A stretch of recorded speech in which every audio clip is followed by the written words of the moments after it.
This is the Patriots Catch-22 podcast with Evan Lazar and Alex Barth. I'm Evan Lazar. Evan Lazar. Hello, everybody. Nailed it. Joined as always by our Barth. That's a fit. That's a match. No risk it, no biscuit. 22. Here is Evan Lazar and Alex Barth. With the third pick in the 2024 NFL Draft, the New England Patriots select Drake Maye, quarterback, North Carolina. Hello, everybody. How are we feeling? New quarterback. Just had Drake Maye in studio a few minutes ago to do an interview for Patriots Unfiltered that will air later tonight. But we're excited around here, Alex. This is a pretty exciting day, and we just had Drake Maye out on the field and held up the jersey with the crafts and did the whole opening presentation, if you will. But we're going to talk a little Drake Maye here today. We're going to talk about the first round. We'll spend the first portion of the show doing that, and then we'll get into best available for day two. But we want to have the show have a little bit of shelf life, because we're going to give all these takes about day two, and then 5 hours from now, it's all going to go up in smoke. And some of it, the Drake Maye stuff will blend into day two discussion. Yeah, absolutely. So Evan Lazar, Alex Barth with you for the next couple hours here on Patriots Catch-22, and Bud Light, by the way, Alex, is easy to drink, easy to enjoy. Bud Light, the official beer sponsor of the New England Patriots. And hey, Patriots fans, if you want to see Toyota's best offers, including those not seen on TV, go to buyatoyota.com. It's Toyota's official website for deals from the official vehicle of the New England Patriots, Toyota. Let's talk draft. And we're on day two now, and you can call in at 855-PATS-500. And email in at webradio@patriots.com. We got the phones back, which is fun. So just in time. Give us a buzz, and we'll get you on the air here. But before we get into your victory lap, Barth, of it's been long, and my Michael legs are going to be Penix, tired. although it's more than just Michael Penix, but that was a big part of it. I did go back, and in our mocks on the show that we did, I got more picks right than you in the top 10. Congratulations. So don't victory lap too hard, because that'd be ridiculous. You had a great. I'm victory lapping on the general over-the-top draft consensus that I thought got out of hand. You had a good night last. You were Penix QB4 right there with me. I was. You had him maybe a little lower this overall. Isn't but about patting ourselves on the back. That's absolutely what it is. That's the whole thing that it is. It's the day after the draft. No. Today in Sunday is just victory lap day. So absolutely what it is. The one thing I'll say about the Patriots and Drake Maye off the top, and then like I said, we can talk about the first round as a whole as well. I think the biggest thing that stood out to me was Elliott Wolf basically coming out and calling fake news to every single report out there that the Patriots, I think what do you call it, BS? Yeah. Some of the reports that were out there about, I think particularly, and he didn't say this, these are my words, I think he was talking about the Patriots being so connected to J.J. McCarthy. I don't think that J.J. McCarthy was ever a serious consideration for the Patriots at 3. I don't even know if trade down was that big of a consideration for them. May told us last night. I don't know if this was. He's done so much media. No, at this point. he said it. I think about the call. Yeah, he said this to us last night. Yeah, the call was 30 seconds after the Patriots were announced on the clock. They did not sit there and whittle it all the way down, thinking, oh, someone's going to call. And I know Rappaport or Schefter had the report that the Giants and the Vikings tried one last time. I think that's what tells you not only was the Patriots convinced this was the right pick. The Giants and the Vikings also thought it was the right pick too. They both wanted him also. Enough to call the Patriots and keep on upping their offer to get him in the building in Minnesota and New York. The Giants didn't even take a quarterback. They ended up passing on quarterbacks altogether in this draft, and they take Malik Neighbors. Which, more evidence we were right about J.J. McCarthy.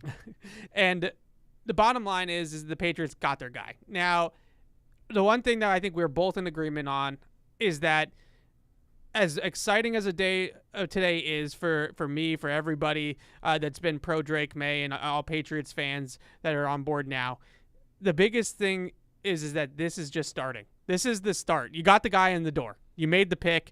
You made the right pick. You got the quarterback in the door. But now comes the hard part. Elliott Wolf said it himself. It was kind of easy to sit there at 3 and take Drake Maye. All of us could have done that. Marine could have done that too. He could have picked Drake Maye at 3. He would have known what to do. Now comes the hard part, because it's about individual development for him, and we know he needs work in certain areas, as every young quarterback does. So it's about his individual development. But maybe even more importantly, it's about building the roster around him and keeping the coaching staff in a good position to help him through this process, but also building the roster around him, which is what we're going to get into when we start discussing some of these rumors about day 2, some of these trade rumors that are out there, Deebo Samuel, Brandon Ayuk. That's what it comes down to now. And we can go on and on and on and debate about who the chicken or the egg with Mac Jones. Was he just never going to be good, or did the Patriots screw him up, or was it a little bit of both, which is where I think we always have been on. Yeah. The bottom line is that they have to do this differently this time. So this is how I've put it. That Mac Jones had his missteps over the last 3 years. But if you can look me in the eyes and tell me you would be okay from a personnel standpoint, both the roster and the coaching staff, that you're okay with the next 3 years going the exact same way the last 3 years did for Drake Maye, that you think that's what's best for Drake Maye, I think you're kidding yourself. Yeah. Just even if Mac Jones inherently wasn't the guy, and again, we can debate that, there are things they can do better to support the quarterback. And that was my column I wrote last night was, look, this has been a process for all of us. And we're not, both for the team and for the fans. I mean, as fans, we're not used to this as fans, having to go through the quarterback carousel. Even when we went through it in 21, it was a little different because they're picking so low. They were picking lower. Yeah. And they had re-signed Cam Newton. We weren't entirely sure if they were going to take a quarterback. We thought they might run it back with Cam Newton. This was top of the board, 4 quarterbacks or 5 quarterbacks, 3 picks, third pick. What are you going to do? And it feels like we've just gotten done with this monumental process. No. Yeah. We just got done with step 1. Yeah. The process is just beginning. Getting the guy in the building is half the battle. Drafting the right guy is only half the battle. And I think they drafted the right guy. But that's only half the battle. Now you've got to develop him. And you hit on a couple points there.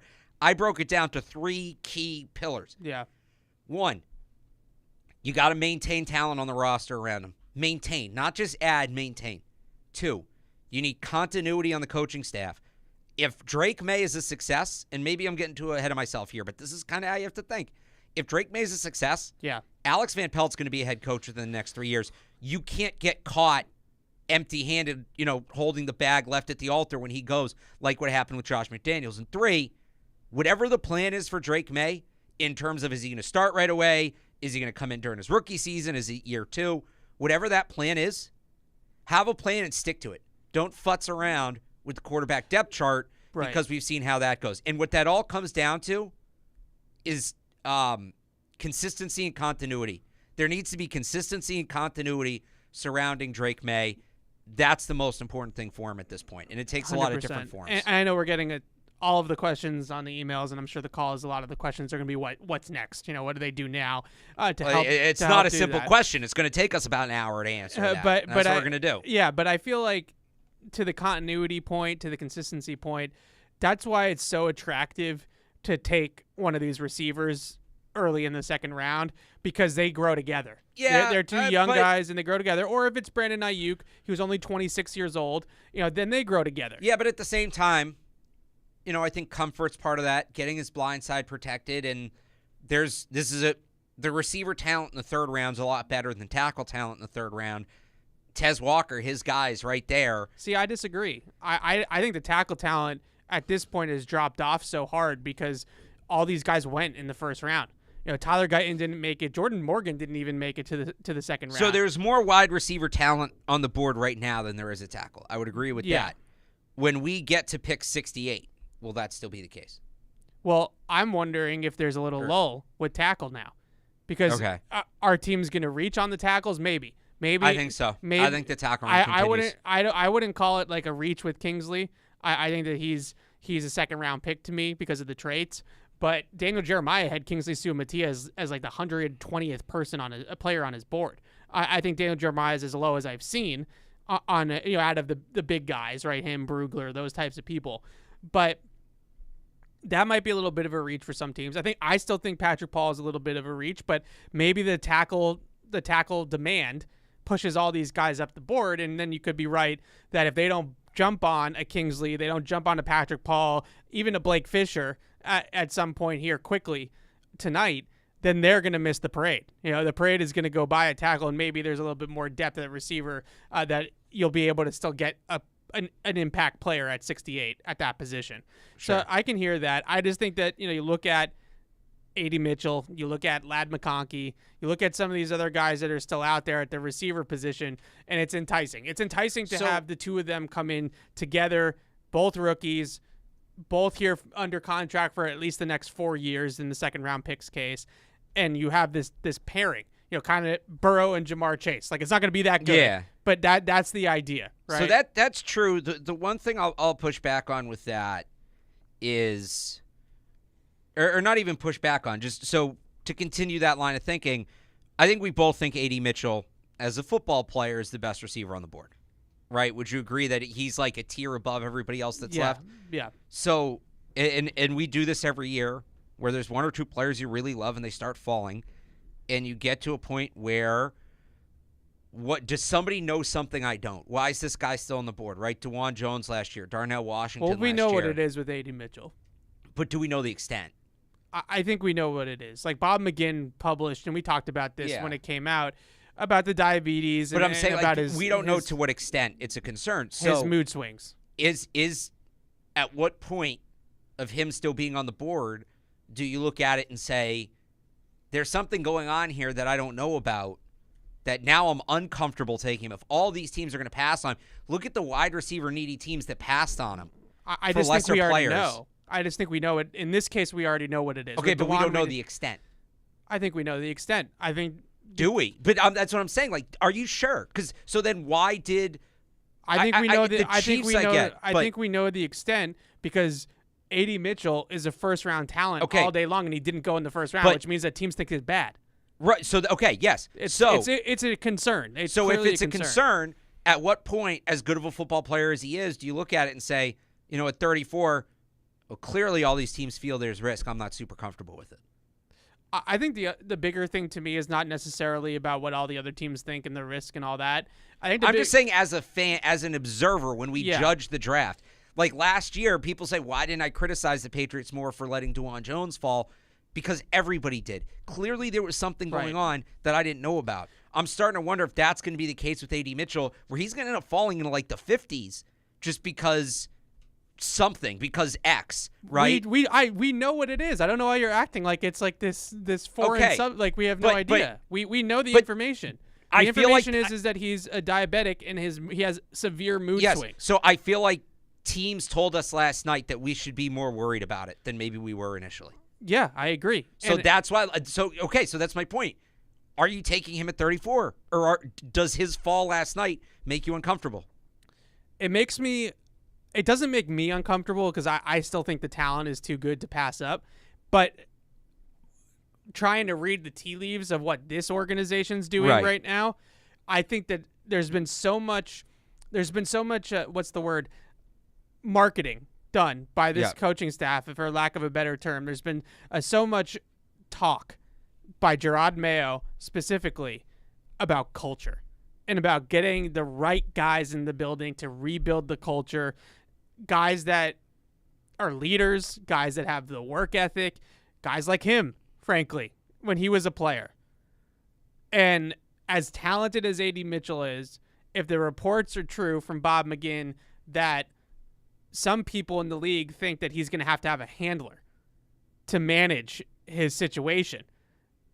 If that's true, then I can't imagine that this Patriots regime, is going to be in on a player like that this early on in their reign. Like, if we're talking about 2 to 3 years from now, and Jerod Mayo already has something established here, and Drake Maye's looking great, and they're starting to build something, and they want to take a chance on a player that has some character concern red flags, that's one thing. To have him be the second pick of the era, of the regime, and put a lot of eggs in, let's call it what it is, as much as I love Drake Maye, those are two boomer bust prospects.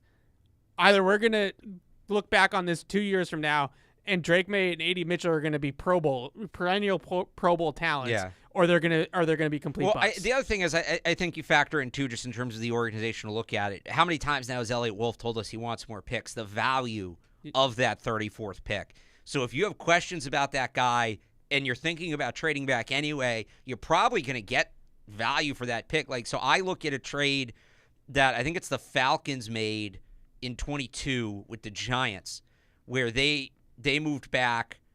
The equivalent for the Patriots would be, I look at, you'd get a high 40s pick, so 40, 41, 42, maybe somewhere in that range, maybe even like 38, 39, and then you'd get one of the first picks on day 3. So 101, 103, or they have 103, 101, 102, 104, somewhere in there. That I don't know how realistic this is, because the team that makes the most sense to do with from the Patriots' point of view is the Panthers. Would the Panthers trade back up? Probably not, but they're also weird as hell, so I'm not going to rule it out. And they also didn't have a first-round pick, so maybe they do want to get aggressive. And well, they did. They ended up trading back in, but right. But I'm saying if they do it again, so if you're the Patriots, you'd be looking at, and I put this in my mid-draft mock draft last night. It's the only trade I did. I just want you to know that it's the only trade I did in the mid-draft mock draft. You didn't do $17 million? Only one. I call BS. 30. I'll show you. 34 for 39 and 101. 34 for 39 and 101. So I think the thing about trading down in this range is that you get the extra pick and you feel a little bit more comfortable, let's say at 39 or maybe a little bit further down in the 40s. You feel a little bit more comfortable with some of these receivers that aren't 80. Like, I would take A.D. Mitchell there because of the talent. I would take A.D. Mitchell at 34 because of the talent. So you would. Okay. I would. But I'm getting cold feet. You can I'm not pounding the table. You can come after me for that. I'm getting cold feet. I don't think they will, because of the reasons I just laid out. I think this regime is trying to get the right people to lay the foundation, and I think they're trying to look for character guys as much as talent.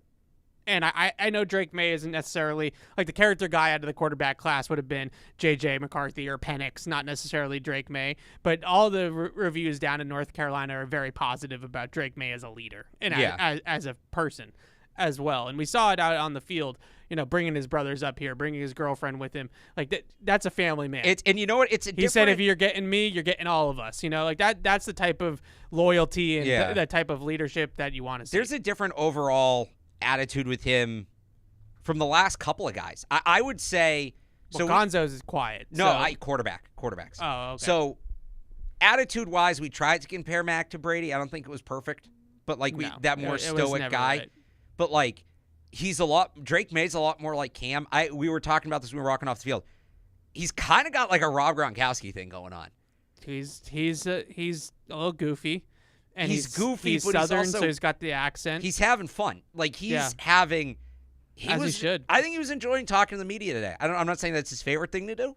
Yeah. But he kind of got up there, and he was like, I got a bunch of things I want to say. Like, I'm happy to be a Patriot. My family's here. That's great. He'll find out eventually when they all turn on him in a couple months. He's a kid in a candy store, and some of that is he just got drafted, but you got that appearance. You kind of got that vibe from him at UNC, too. And Elliot Wolf talked about it last night, that he would go up to the podium. He's one of the only quarterbacks in the draft that after every loss, he'd go up to the podium and talk to the media. And I know this is going to come across as, the media's happy they got somebody that'll talk to him. No, I'm happy they got somebody that embraces all that comes with being a quarterback.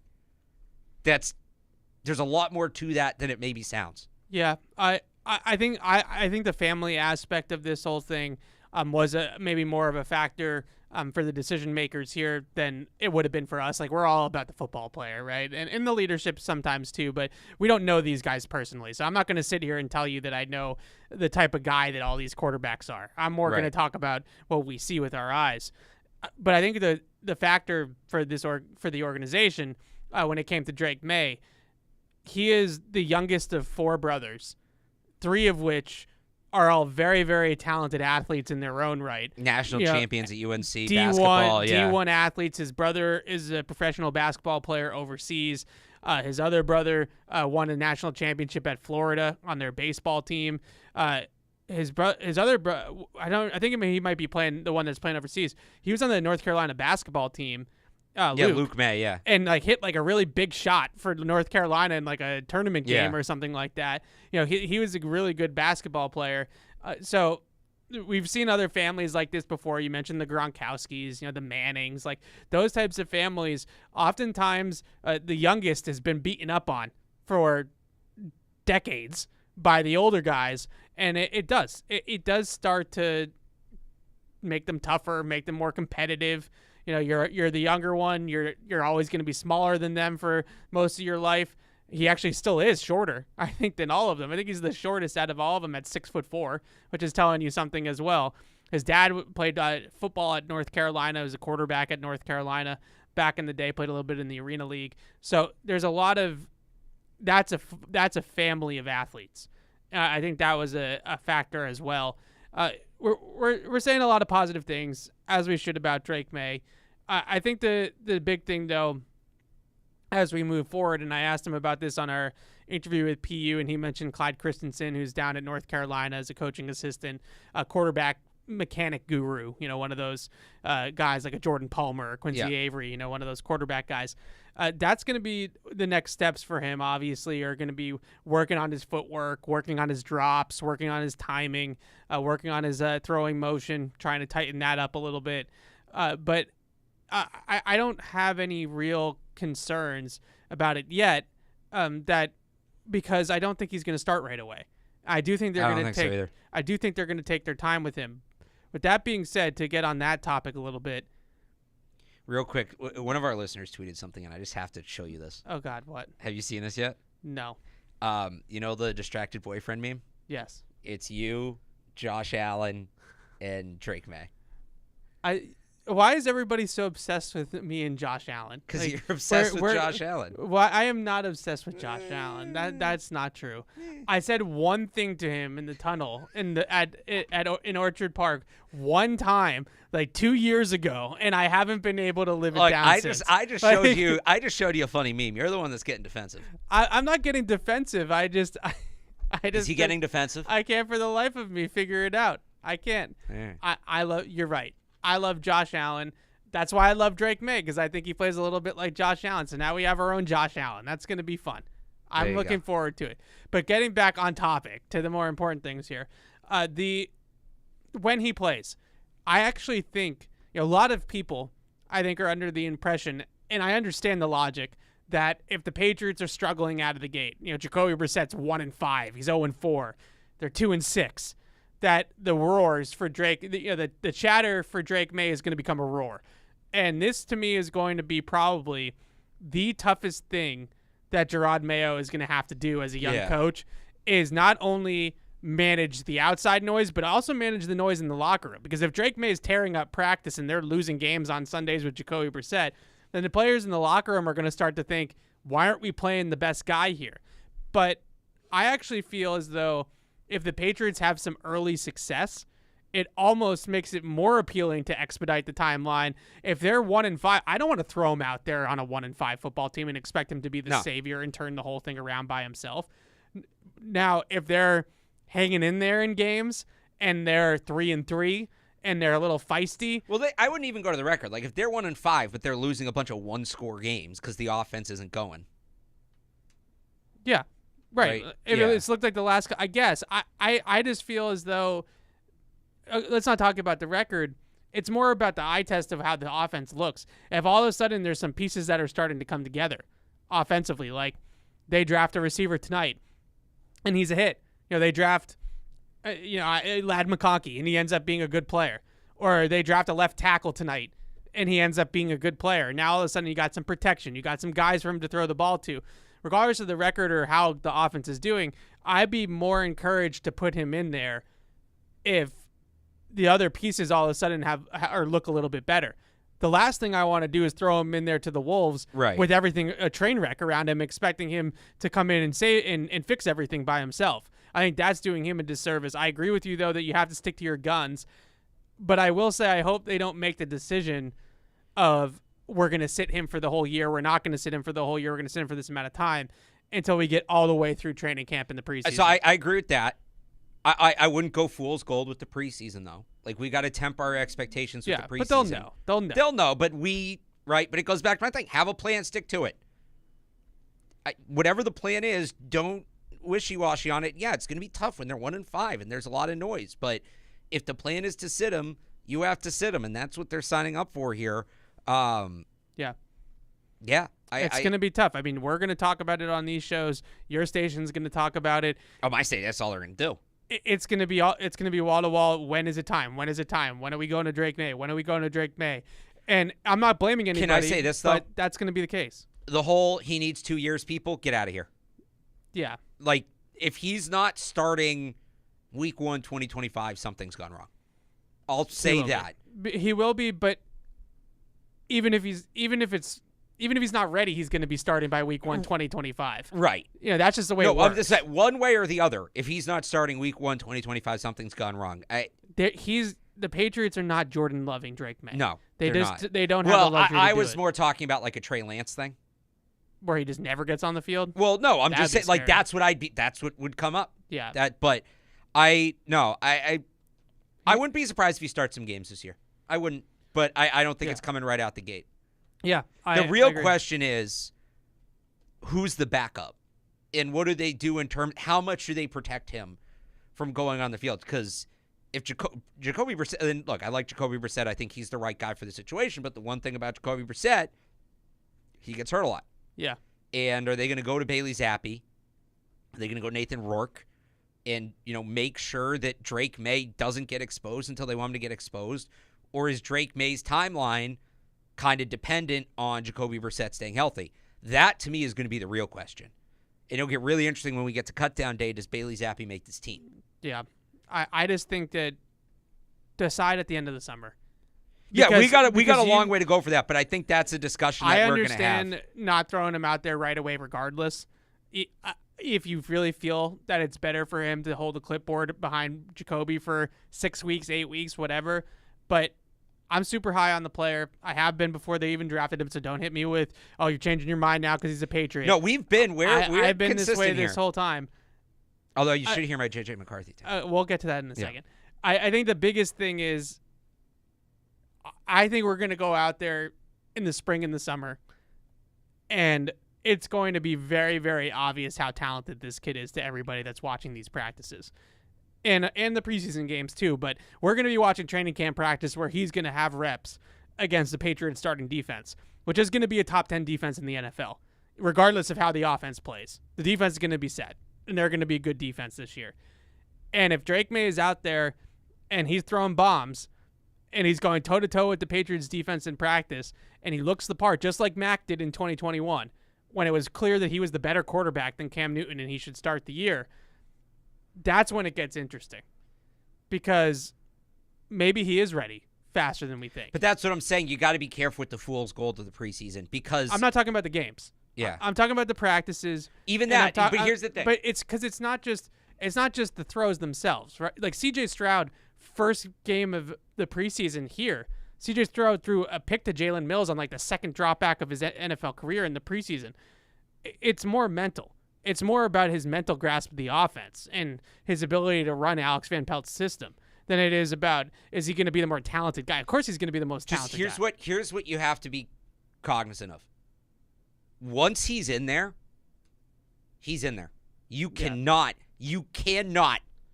bench him as a rookie.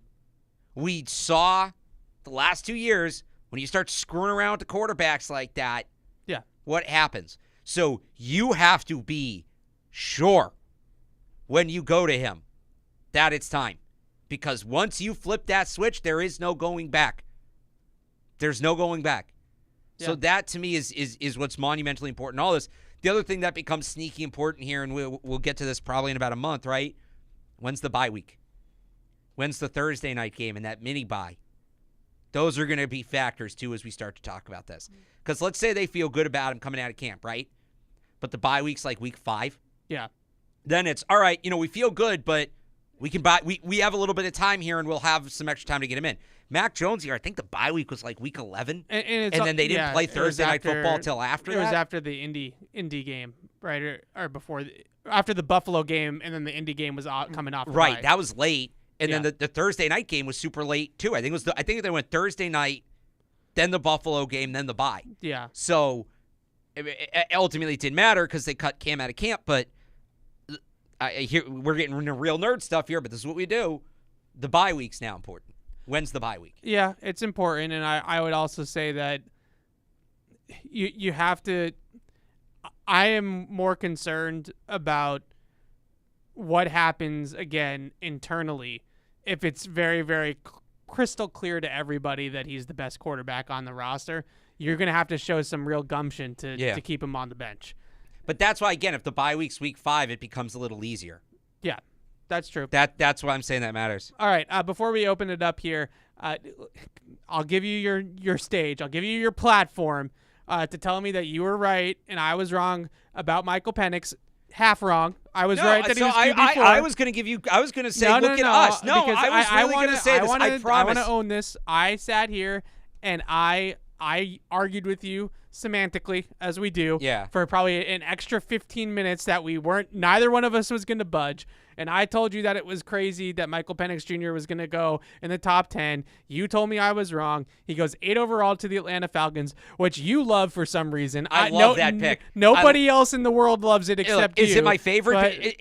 All right. Is it the best pick? You know who doesn't love that pick? Arthur Blank. He looked pissed.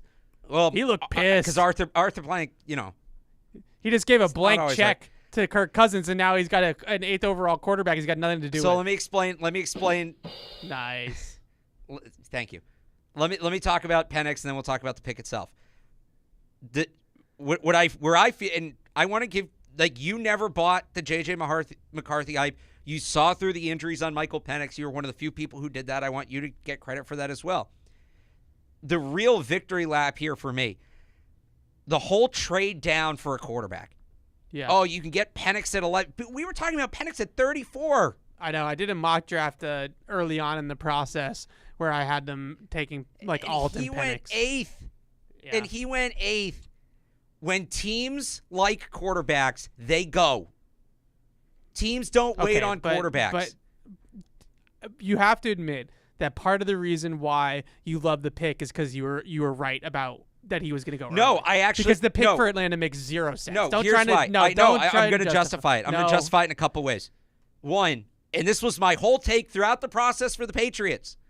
What was I screaming above all else? If you like the quarterback, you take the quarterback. Well, they did that. What are you mad about? No. The Patriots did that. They liked the quarterback, and they took Drake Maye. So did the Falcons. There is nothing more valuable in this league, Evan, than a good quarterback. The Falcons saw a good quarterback on the board, and they took him. I refuse to call that a bad pick. Is it the best pick they could have made? No. But they drafted a good quarterback. Since when are we kicking teams for drafting good quarterback? As it specifically relates to the Falcons, I think we'd be looking at this a lot differently if Kirk Cousins was in year 2 of a 5-year deal instead of year 1 of a 4-year deal. Yes. Did they rub him the wrong way? Probably. But you have a 36-year-old coming off a torn Achilles. He's not exactly a sure thing. Worst case scenario, Kirk Cousins balls out, and now you have a seamless transition to the next guy, because we've all learned here in New England how important it is to have a seamless transition to the next guy and not go into the carousel. Yeah, they could have an Aaron Rodgers, Jordan Love situation on their hands. Or Cousins isn't all we think he's going to be, and you have somebody else there ready to go. I think some of this is people overselling Cousins. I think some of this is people underselling Penix. And look, he's 24. He's old for a prospect. It's more just about the contract. He's 24. I'll get to that. He's 24. He's old for a prospect. He's not an old man. I mean, he's going to be 25, 26 when he takes over. So on the contract, yes, it's heavily guaranteed. It's a lot of money. Most of that money's in the first 2 years. Do we really think Kirk Cousins is going to play out all 4 years of that contract and play till he's 40? No. Do any of these contracts get played to their finish? No. Look at what just happened with the Broncos and Russell Wilson and all the money they ate. You were right. Your guy went. You were right. The pick was a little weird. It's weird, but it's not bad. I understand it. I like it. It's not the best pick they could have made. I think Rome Odunze would have made more sense. It's probably what I would have done if I was in their shoes. Yeah. But I will never. It is so hard in this league to get a good quarterback. After all we just went through as Patriots fans, Evan, a team drafted a good quarterback and we're going to criticize him for it? And you know, worst case scenario, Kirk Cousins is nasty. Maybe Michael Penix goes out there, lights it up in the preseason, and you trade him. Oh, now you're trading him? Well, how is this? Is it that different? They drafted him 8th overall. You're not going to get anything better back than that. Patriots didn't get back their investment for Jimmy Garoppolo. Yeah, it was similar. A bad trade. It's similar. It was a bad trade. No, they ripped the Niners off because Jimmy Garoppolo wasn't good. But no, they didn't. Yeah, they did. They did. They could have gotten more from him at the beginning of the year. Maybe you trade him. The other thing is, How much money did the Seahawks give Matt Flynn? Oh my God. How much money did the Seahawks give Matt Flynn? Is way better than Matt Flynn. He's 36. He's coming off an Achilles. Are you sure? Matt Flynn never played a down of football better than Kirk Cousins in his life. That Week 17 game got him paid. No, that's ridiculous. I'm just saying. Kirk Cousins is. Don't disrespect Kirk. Is it a weird pick? Is it an unusual pick? Yes. I'm not going to sit here and say it's chalk. I didn't see it coming. I saw Penix in the top 10, just not to Atlanta. But I don't think it's a bad pick. I don't think it's a bad pick. I know, it's funny. Now I get to read all the YouTube comments while I was talking about that. What I did love about what happened with the quarterbacks, and it's not about patting ourselves on the back. It's not about victory laps. Now everyone's going, oh, Evan's so arrogant, patting himself on the back. It's not about that. You know what it's about? It's about so many people that told me, made me feel like I was freaking taking crazy pills because of J.J. McCarthy. And the J.J. McCarthy, people had J.J. McCarthy and play to the Commanders at 2, to the Patriots at 3. And we all kept... didn't we find out the Commanders didn't... Oh, no, it was between McCarthy and Daniels, I think is what came out. And all I kept saying was that if I was the Minnesota Vikings, I would just call everybody's bluff. I would call it... And Harbaugh's gushing over this guy. Well, according to Tom... Harbaugh didn't have a great draft either. According to Tom Curran, the Patriots offered the 3rd overall pick to the Chargers for Justin Herbert. And Harbaugh could have taken it, and he could have taken the greatest quarterback in Michigan history, J.J. McCarthy, and taken his boy, and he didn't do it either. So J.J. McCarthy was QB5. He was QB5 on tape. He was QB5 the whole process. And all of you people, not everybody, but a lot of people, try to convince me that, and try to convince you that you didn't know what you were talking about, Alex, that you were bad at this, that you didn't understand quarterbacks, that you didn't know what you're talking about, that J.J. McCarthy is going to be the best pro quarterback. Now, with all that, obviously, tooting my own horn a little bit. Today's victory lap day, do it. All of that said, the one thing I will tell Patriots fans, be prepared for J.J. McCarthy to have a better rookie season. So I'll say... Be prepared for J.J. McCarthy to have the Mac Jones 2021 rookie season. He has better weapons. He has an offensive play caller that's really good at this, and Kevin O'Connell as the head coach in Minnesota. He has Justin freaking Jefferson to throw the ball to. He's got a pretty solid floor that he probably will start really soon. He's probably the best quarterback. He's better than Sam Darnold already, I would say most likely. He's going to start in Minnesota, and they're going to be frisky. They're going to be a decent team. And it reminds me really a lot, in theory, of Trevor Lawrence versus Mac Jones after their rookie seasons. Yeah. Where Trevor looked rough because of what was going on around him at Jacksonville. Hopefully the Patriots situation is a lot better than the Urban Meyer situation, but the supporting cast might not be better. It might be on the same playing field as Jacksonville's. So be prepared for J.J. McCarthy to win 9 or 10 games as a game manager in Minnesota, basically doing a glorified version of what he did at Michigan, and them winning 9 or 10 games. And people are going to say that we were wrong and that the Patriots should have taken McCarthy, not recognizing that he went to the perfect situation for his skill set. No, so I said the whole time, J.J. McCarthy was going to be a product of his environment, and that's why I didn't love him here. Minnesota's the best place for him to go, and he's probably going to be pretty good there until, Justin Jefferson gets hurt again or Jordan Addison leaves or whatever. But he went to the right spot, and credit to the Vikings, they did a good job being patient. I would say if we were ranking the best fits between team and quarterback, that's the top of the list easily. Yeah. I'd go McCarthy, Vikings 1, Penix, Falcons 2, Williams, Bears 3, Patriots, Maye 4, and then way at the bottom of the list is the Broncos and Bo Nix. Oh, yeah. Do the Broncos... So the Broncos and Bo Nix, sorry to cut you off. Yeah. And I'm going to throw this out there to laugh at it because I think it's funny. Yeah. How long does it take Sean Payton to compare him to Drew Brees? Has he not done it yet? Because in theory, there are some similarities to the skill sets, right? Like, not saying he's going to be as good as Drew Brees, who once held the passing record in the NFL. Not saying that. But I am not surprised that Sean Payton likes Bo Nix because he's a from the pocket, on time, accurate at the first two levels, good in the quick game. Like a lot of these things I'm saying are kind of describing Drew Brees. Yeah, but he's not Drew Brees. Of course he's not. But that's the point. That's the coach, right? The coach is taking him to, I think, thinking worst case scenario, he's a store brand Drew Brees. Yeah, I guess. I don't, but then why trade for, but could they say the same thing about Zach Wilson? I feel like the Broncos don't have a plan at quarterback. I feel like they're kind of, let's get as many guys in this room and hopefully one of them works out. Yeah. And they use the 12th overall pick to do it. It's just wild. So last thing about the quarterbacks. This is something I mentioned on our show last night.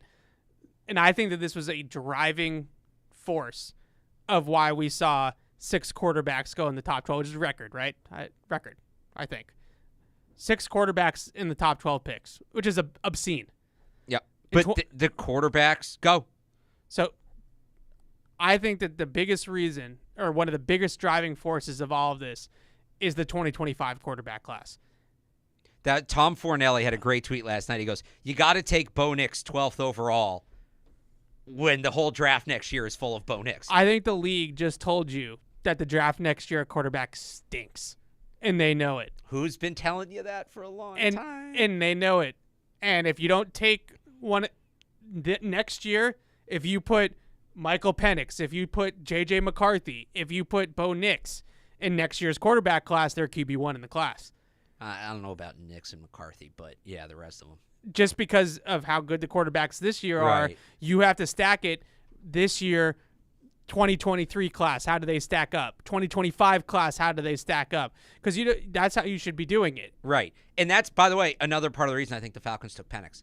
What if it's tough next year? What if Cousins' ankle isn't right? And now you're 2 years out. Yeah. Because you're not going to get the guy next year you're holding the bag. They took care of themselves ahead of time, as a lot of these teams did.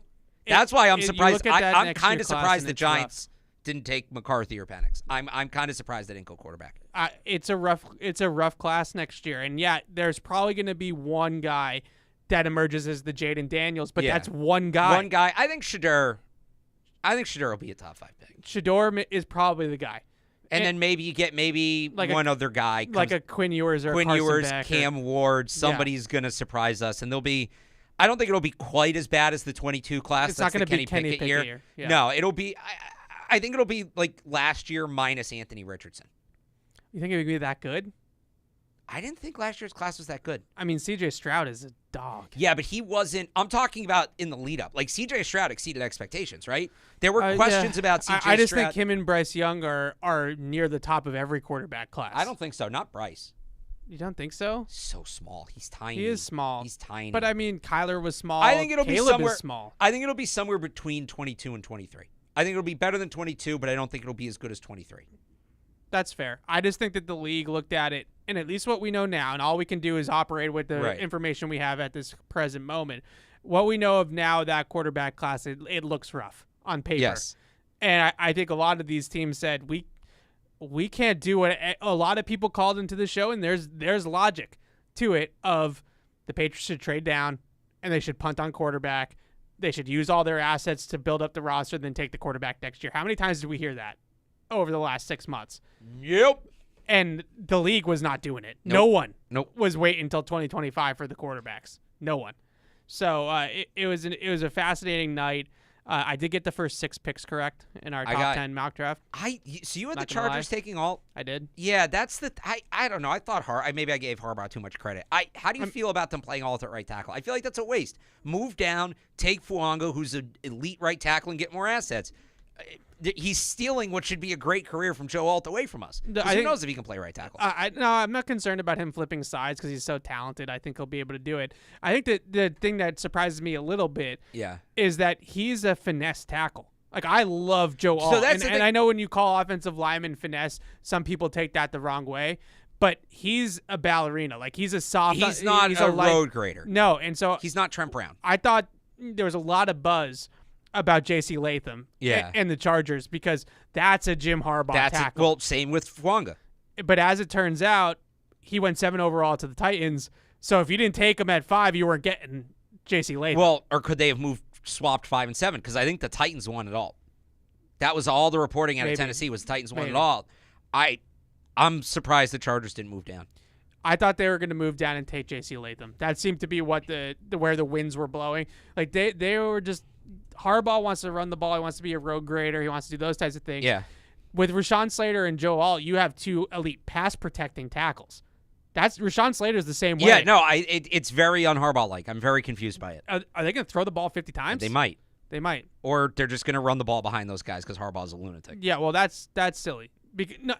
Because, again, they're very talented players. Yeah. But that's just not the way you construct it. It's play to your strengths, right? You want your players Right. playing to their strengths. It's not what that would be. Can we do a couple more first-round thoughts? Yeah, before we absolutely. move on? Yeah. Sneaky, fun pick. Love this one. Brock Bowers to the Raiders. You have Brock Bowers, Michael Mayer, Devontae Adams, Jacoby Myers. Yeah. That's a huge offense. Yeah, and Mayer is definitely more of that, like, Y prototype. No, they're going to run a ton of 12. They're going to run a ton of 12. My point is Brock Bowers is like his own thing. Right. Brock Bowers really isn't he's a pass catcher. Yeah. And he can play out of the slot. He can play in condensed, you know, 3-by-1. So, like, you can line him up in the backfield. You can play him at receiver. So him and Mayer are actually a great complement to each other. That's what I'm saying. But and then just on top of that, so if you go out there with whoever your running back is, right? Call it. Well, they're going to do. Remember that thing we wanted them to do, the 11.5 personnel. That's basically what they're doing. Right. Devontae Adams is what, like 6'3", 210, 215, something like that. Jacoby's a big dude. Like he's longer than people think. A big guy. Yeah. Obviously, Michael Mayer's huge. And Brock Bowers a tank. He's 6'3", 240. Just personnel-wise, how do you defend all of that? Especially with this new thing with the hip drop tackles. Like, if you're going to be big enough to contend with that, you're going to be very slow on defense. Yeah. So that becomes a really interesting offense. They got to figure out the quarterback. But that becomes very interesting. They don't have a quarterback, but other than that, they're a very interesting offense. But you know what? If they can luck into a Bo Nix equivalent next year, or maybe it's Spencer Rattler. Spencer Rattler would be very interesting there. Maybe they end up in the conversation for like Trevor Lawrence if he gets dealt. They also really like Aiden O'Connell for whatever they do. reason. Yeah, he's fine. You know what? Maybe he's the net neutral guy. Maybe that's what that is. Bo Nix. Yeah, it's a couple of other thoughts on my end in the first round.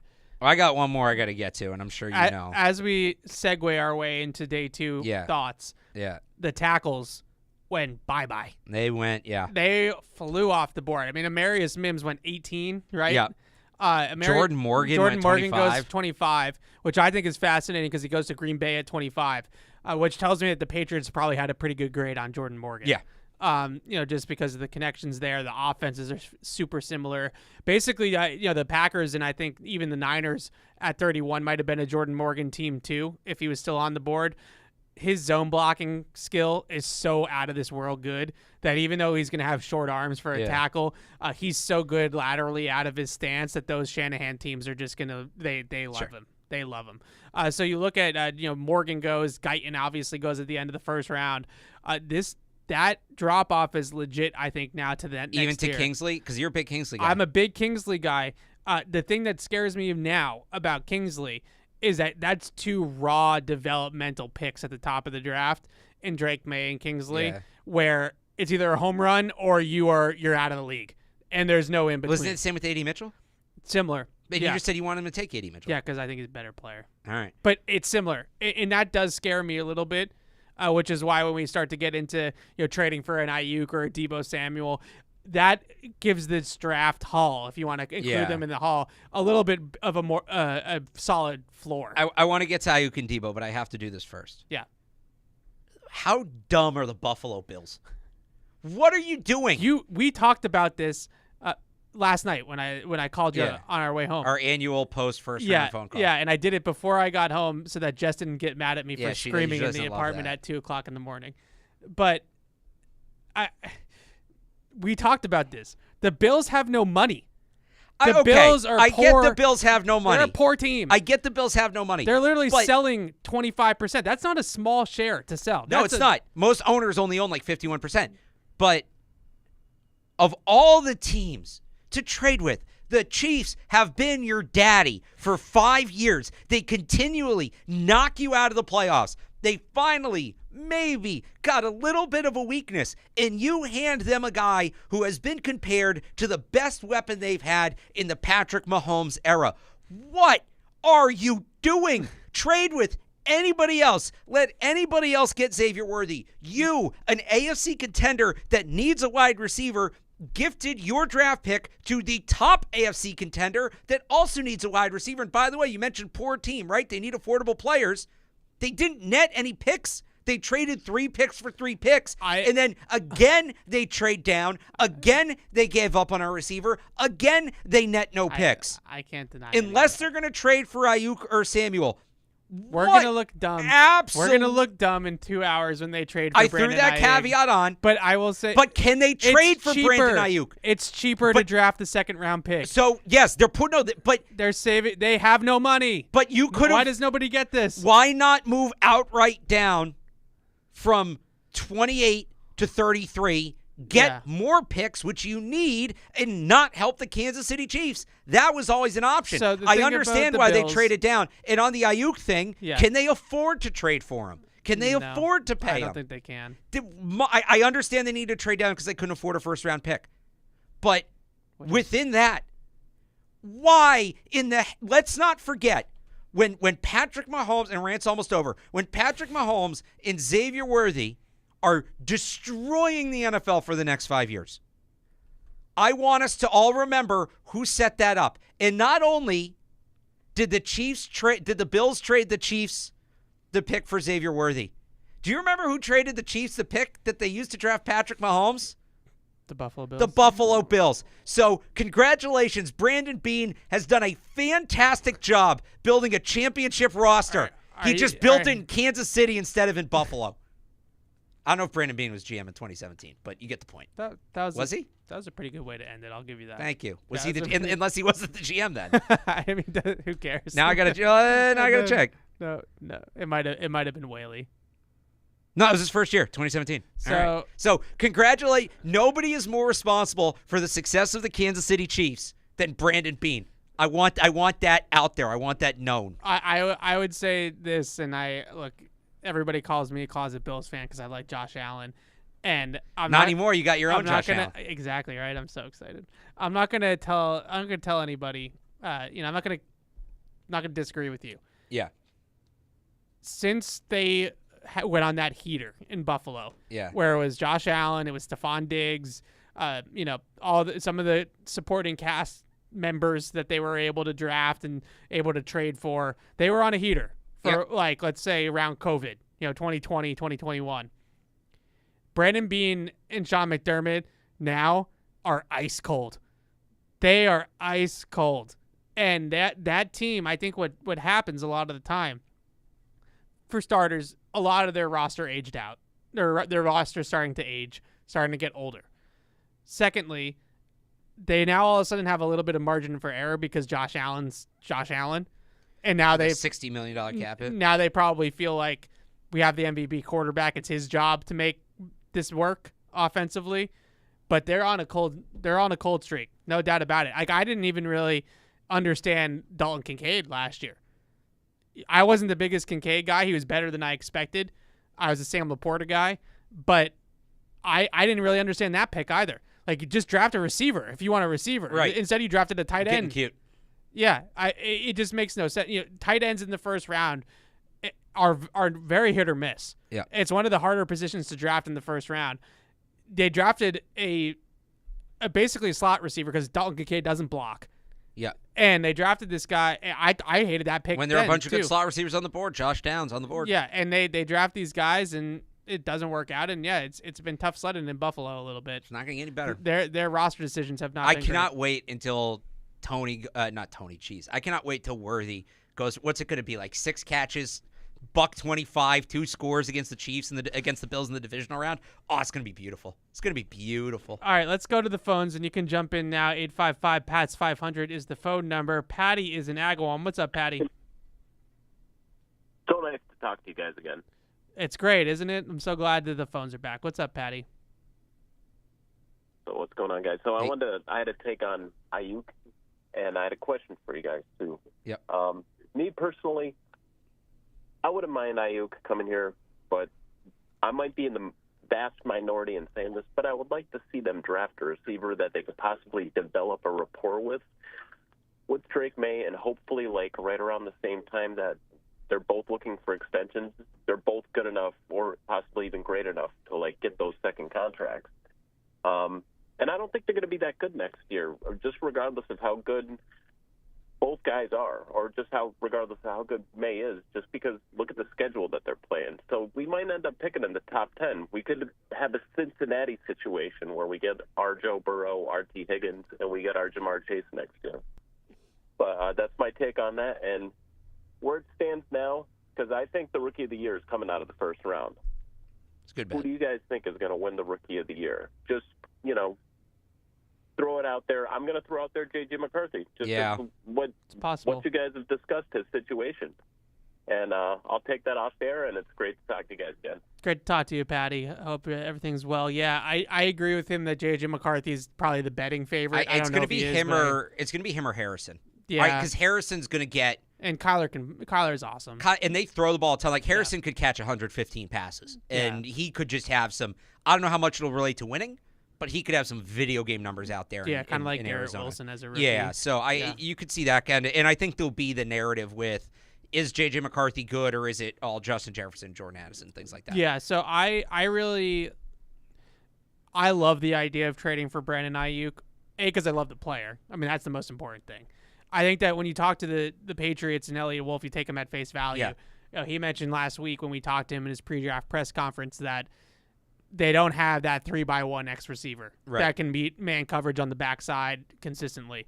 That's Brandon Ayuk. I mean, he's one of the best man coverage beaters in the entire league.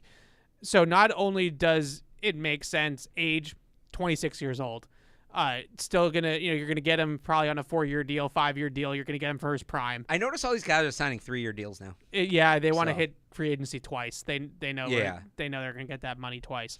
What's that thing? I wonder if to get the AAV down, if the Patriots give him like a 5-year, I think they would like to do that because Drake Maye sign him through the life of Drake Maye's rookie contract. Right, exactly. Well, Ayuk want to do that as a different story, but you look at what they need. I think, although I don't want to get too caught up in, XZ, whatever, because I think you should get the best player. There is some truth to that, but at the same time, you have two receivers that are actually worth a damn right now in Kendrick Bourne and Pop Douglas. And if you have all this overlap, then you're going to have a logjam of Z slot receivers. And it's like, where do you play everybody? And how does this fit together? Whereas Ayuk is a stud and he fits the position that you don't currently have on the roster. Right. So it just makes all the sense in the world. Now, with that being said, the rumors from Josina Anderson now are that it's actually Deebo Samuel. She already had this too. He just put something out. So I think that's what I would do if I was the San Francisco 49ers, is I would sign Brandon Ayuk to a massive contract extension, and I would trade Deebo Samuel. So maybe this is a hot take. I'm good. I'm good on Deebo Samuel. No, I thank feel you. the same way. He's older. And I love Deebo Samuel. I loved. And let me put that in the past tense. That's a good way to I put loved Deebo Samuel. I think there was a time he's a great player. But remember that whole thing about he wanted a certain contract because he didn't like the way he was being used because it was going to shorten his career? It shortened his career. He was right. No, he was 100% right. He's 28 years old. He's dealt with injuries the last couple of years. He's also, he's not that X. He's not a true man beater. You have to use him a very certain way. He would fit like a glove in this offense because it's very similar to what they do in San Francisco. So it's not that they wouldn't know how to use him or he wouldn't have a role. It's what you just said. It's age, it's injury history. He's 28 years old. His deal's crazy expensive too. He's 28 years old, which for a wide receiver wouldn't be that old. No, it's pretty. Most wide receivers hit age 30 and they fall. Not anymore as much though. Like nowadays, I'm gonna keep talking. So he's 28 years old. Yeah. I still think he's got football left in him, but you almost have to treat Deebo Samuel as a running back because so many of his touches and so many of his yards are coming after the catch. Whether he's in the backfield or not, you're still throwing him, perimeter screens. You're still throwing, giving him scheme touches.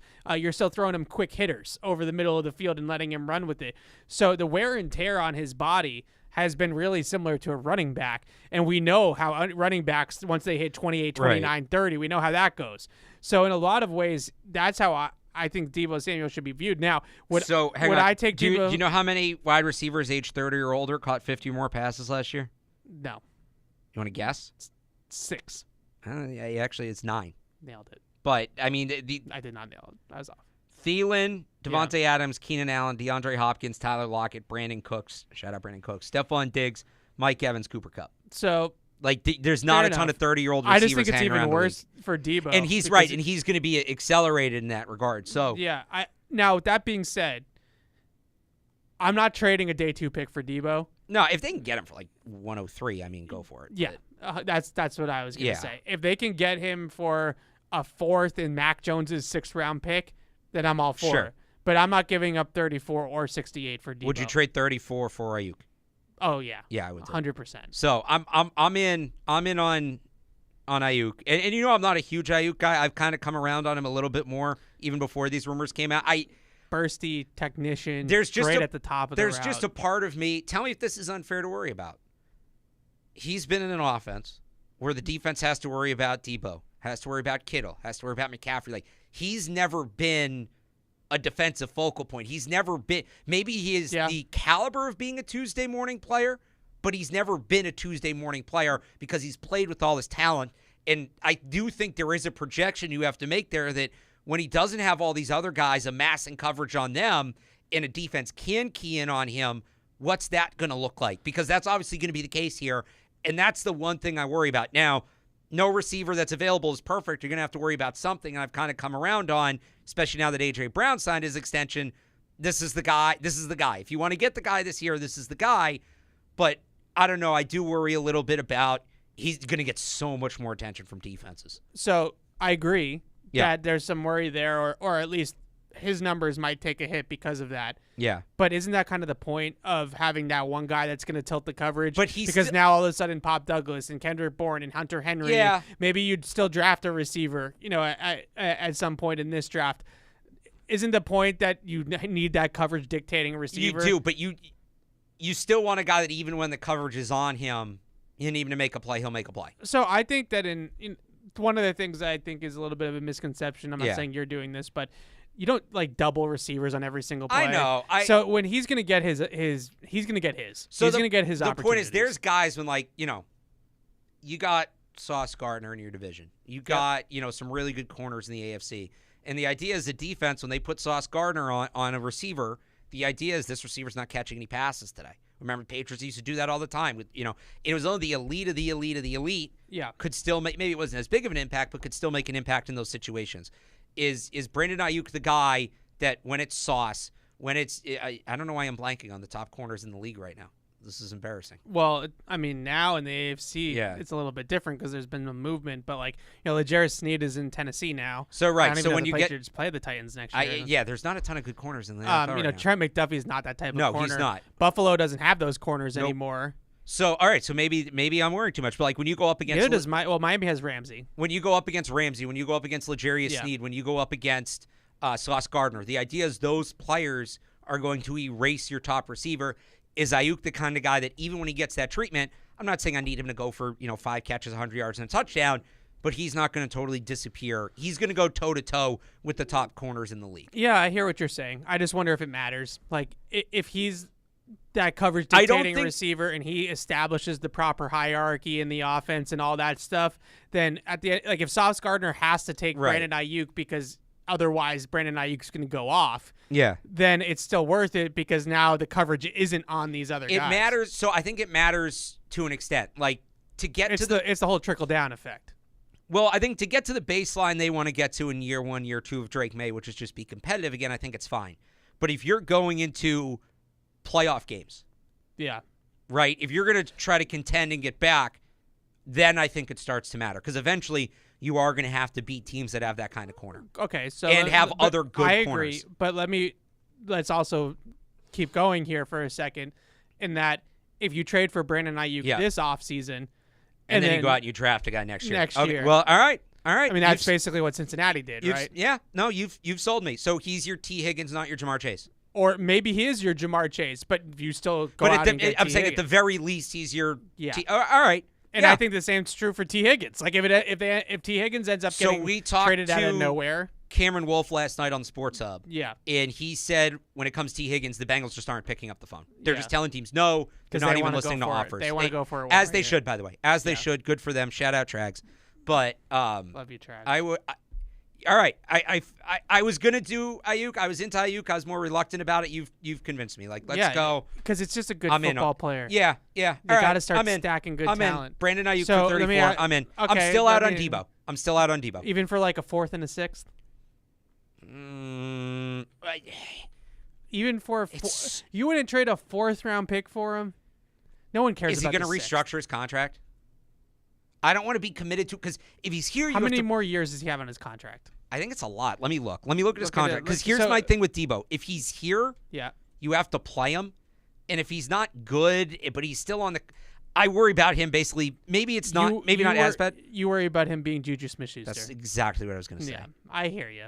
He's got. Oh, all right. So he's under. There's an out after 24, and then he's under contract for 2025, and then there's 2 void years. Yeah, the void years won't matter for the Patriots. No, they won't. That's a San Francisco problem. Yeah, I trade. Can you trade? Let me ask you this: Yeah, Juju and a 6th they just got for Ricky Debo. Pearsall. What do they need Juju for?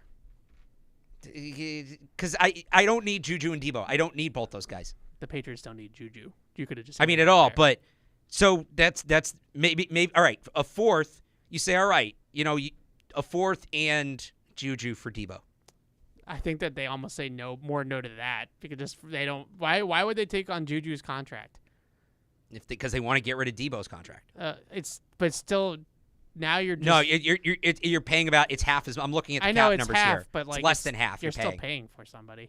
So well, that's how you unload them. Robbing the Catskills. So I guess here's how. Let's Can we talk about hang on. compensation? Let's say the Patriots are getting rid of are offering 103 in Juju. Yeah. Would they rather 103 in Juju or like 130 and nothing? If I was the Niners, Yeah. I would rather the picks than Juju. Right, but if it's the 103rd pick in Juju or the 130th pick in nothing. I'm saying no to both those. That's my What if point. those are the 2 offers? Then I'm just keeping Debo. All right, fair enough. So Robin the Catskills asks, would you trade next year's 1st round pick for Brandon No. Ayuk? Me neither, because as much as I'm excited today and as much as I'm jazzed up to have my Josh Allen in the building, the Patriots might still stink next year. Yep. And the Patriots having a top 5, top 10, I think they'll probably be in that like Atlanta range of like the 8th pick or something So like they that. get to take Michael Penix next year. Let's go. Way too valuable. of Way a too pick. valuable. I agree. He's a great player. He ain't that great. I'm not giving up a 1st next year. Could I be convinced of giving up 34 and a day 2 pick from next year's draft? I could be talked into that. I think that if you're the Niners, you really want to come away with a 1st round pick for Brandon Ayuk. So you get 2 high seconds is kind of the equivalent of getting a 1st for him. If I was the Patriots, I'd probably do a 2nd from next year or a 3rd from next year in 34. But I'm not trading what could probably be a top 10 pick in next year's draft for Brandon Ayuk. I'm not doing that. Take a couple more calls and then we'll just rattle off these emails. Got a bunch of emails with, would you rathers, Kingsley or this guy, that guy, whatever. Jordan is in Ohio. What's up, Jordan? Do you guys, 2 questions. Do you guys think where you guys rank the Bears receiving core at? It's up there. It's good. It's really good. It's good. Yeah, it's a good question. What's your other question, Jordan? We'll answer that one in a second. And secondly, do you think the Patriots consider either Cooper DeJean or Kool-Aid McChinstry at 34? Yeah, good questions, Good question. Jordan. We were talking about this last night. So we were talking about this in our can we call it a pre-show meeting, even though it was it's I mean, not we've been official? talking constantly since Yeah. like 3 a.m. So Bears receiving core, for people that, just to recap, it is now DJ Moore, Keenan Allen, Rome Odunze. That's pretty good. That's what you want to do for your young quarterback. Like, the Patriots aren't there yet. They didn't have the double ones that the Chicago had in the top 10 is crazy. Like, they didn't have all that. But if that's how you want to set up Caleb Williams is not going to Justin Fields' Chicago Bears, right? Like, that's a team that's got weapons now. They've really built up that receiving core. I love what they've done in Chicago. Obviously, they made the easy pick of taking Caleb, so I'm not going to give them their flowers for taking the quarterback everybody else in the world would have taken. But the Roma Dunze pick is a good one. Stack that receiver talent. Keenan Allen's still good, but you don't know how much longer. Right. So DJ Moore and Roma Dunze are going to be the horses there for a while. And you also have Cole Kmet at tight end, too. Solid player. They have some really solid players on offense around Caleb Williams. To the second question, I think we should talk a little bit about Cooper DeJean. I think we should. Well, so let's just start with this because he asked about Cooper DeJean and Kool-Aid McKinstry. Very similar players. I think Cooper DeJean is a slightly better player, but they're both hybrid defensive backs. They can play multiple positions, smart, physical players. What we're about to say, I think, could really apply to whichever one the Patriots like better. I just think it'll be DeJean. Yeah, I think it'll be DeJean as well. I think that DeJean let's such start a here. Patriot. He's a first-round pick. Yeah. He's a first-round talent. He fell because cornerbacks as a whole fell in this draft. Quinion Mitchell didn't go till 22, I think, to the Eagles, was the first corner off the board. He also fell because of his injury, I think. So yeah, that's part of it, too. I'm trying to remember what exactly the injury was. Is it a foot? I'm looking it up right now. Where is he? There he is. So Cooper DeJean was it foot or shoulder? Didn't participate at the combine due to a fractured fibula that he suffered. His leg, right? Yeah, broken leg that he suffered in practice last November. Now, he had a showcase, pro day, whatever you want to call it, for NFL scouts, his own private workout for NFL scouts once he was healthy. But he didn't participate in much of the pre-draft process, no combine, none of that kind of stuff. So I think a lot of that is a factor as well as is the injury. Is he a corner? Is he a safety? What do you need him to do? I agree that I see the value in the versatility, but some teams get afraid of those tweeners. Like they don't know exactly where to play those guys. He's got the long speed, I think, to play outside corner, but he's a little stiff in coverage, in man coverage. So you're gonna put him on. You're only gonna put him out there on certain matchups. Yeah, I think for the Patriots, as much as we all want offense and we're all hammering offense, the bottom line is that having a secondary to build with the next 5 years of Christian Gonzalez, Kyle Duggar, and Cooper DeJean is really pretty freaking good. And Cooper DeJean is really a versatile guy that can play off of Christian Gonzalez. Gonzalez is going to take the best receiver on the other team.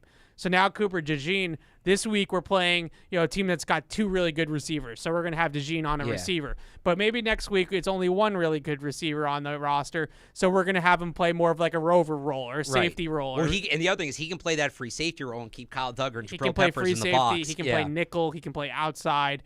He can rush passer a little bit too. Every single week, you can he can put out fires wherever he needs to start. Wherever the fire starts, you can move Cooper DeJean around because you have Christian Gonzalez holding down his side of the field.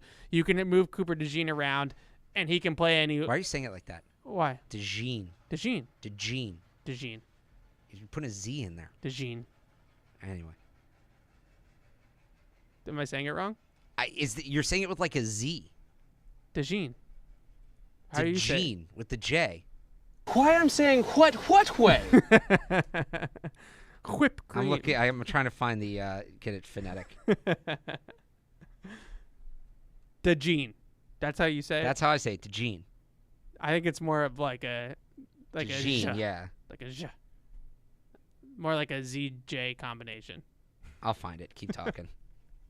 So you have a lot of flexibility is what I'm getting at with those two guys playing off each other. I don't think it's out of the realm. Last night there was a little bit of a kerfuffle with some of the reports on the Niners pick. Yep. And we had heard that Gerard Mayo and Elliott Wolf had been up front. Mike Reese reported in the morning that the Patriots had conversations about moving into the back end of the first round from 34. Then Gerard Mayo told the draft party not to leave. He told them to stick around because we might be getting back in. Now, two receivers went, and I do think the Patriots could have been interested in Xavier Legette. By the way, it's DeJean. DeJean. Cooper DeJean. Oh, I was way off. Well, that's how they haven't pronounced it. Capital D-E-E and then Jean. So DeJean. DeJean. Cooper DeJean. All right, well, let's get it right if they draft him. Yeah. Cooper DeJean. Cooper DeJean. We're both wrong. I think they like Xavier Legette. I think that was probably the guy they were targeting, but some people, all the pick tippers, tweeted out last night the Niners are drafting Cooper DeJean. And part of me kind of thinks that maybe the Patriots were supposed to draft Cooper DeJean with that pick, and it fell through. Maybe. I mean, that's just a theory. It's not the wildest theory. It's definitely not the wildest theory.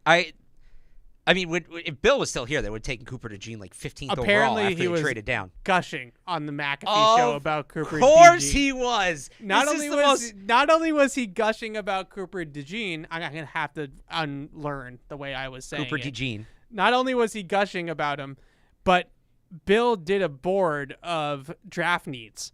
For the Patriots. The needs that he created, by the way. Yeah. But the needs were quarterback. Yep. Tackle. Offensive tackle. Yep. Corner. After he took a corner. Because he loves Cooper DeJean so freaking much. Because he knew what he was doing. It was a good media job. No, this is why he loves him. So this is, I keep going back to this quote. So when DeJean declared for the draft, they held a press conference, and this is what his defensive coordinator said about him. Do you even know who Niles Kinnick is? No clue. So Niles Kinnick won the Heisman Trophy in 1939. Niles Kinnick won the Heisman, the Maxwell, and the Walter Camp as a do-it-all halfback for the Iowa Hawkeyes. Nice. You see what I'm going for there? Their stadium's named after him.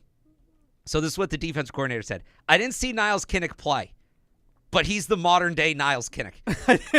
How do you know? Bill, would give you like 45 minutes on Niles Kinnick. Or oh, Niles Kinnick was in the Navy, too. Oh, God. Oh, Pants are off. Bill. Pants are off.